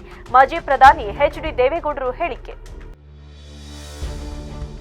ಬಿಜೆಪಿ ಮುಖಂಡ ಐನೈಟ್ ವಿಜಿ ಮೇಲೆ ಹಲ್ಲೆ, ಮನಬಂದಂತೆ ಥಳಿಸಿ ಇಂಟರ್ನೆಟ್ ಸೆಂಟರ್ ಜಖಂಗೊಳಿಸಿದ ಪ್ರೀತಂ ಗೌಡರ ಬೆಂಬಲಿಗರು. ಆಸ್ಪತ್ರೆಗೆ ಭೇಟಿ ನೀಡಿ ವಿಜಿ ಆರೋಗ್ಯ ವಿಚಾರಿಸಿದ ಜೆಡಿಎಸ್ ಮುಖಂಡರು. ನನ್ನ ಹೇಳಿಕೆ ಟ್ರೋಲ್ ಮಾಡಿ ರಾಜಕಾರಣ ಮಾಡುತ್ತಿದ್ದಾರೆ. ಪ್ರಜ್ವಲ್ ರೇವಣ್ಣ ಅವರು 2 ಲಕ್ಷ ಲೀಡಲ್ಲಿ ಗೆಲ್ಲಲಿದ್ದಾರೆ ಎಂದು ನೀಡಿರುವ ಹೇಳಿಕೆ 2019ರ ಚುನಾವಣೆ ಸಂದರ್ಭದ್ದು ಮಾಜಿ ಎಂಎಲ್ಸಿ ಎಂಎ ಗೋಪಾಲಸ್ವಾಮಿ ಸ್ಪಷ್ಟನೆ. ಕ್ಷಣ ಕ್ಷಣದ ಸುದ್ದಿಗಾಗಿ ನೋಡ್ತಾ ಇರಿ ವಿವಿಸಿ ಟಿವಿ, ಸತ್ಯದ ಕಡೆ ನಮ್ಮ ನಡೆ.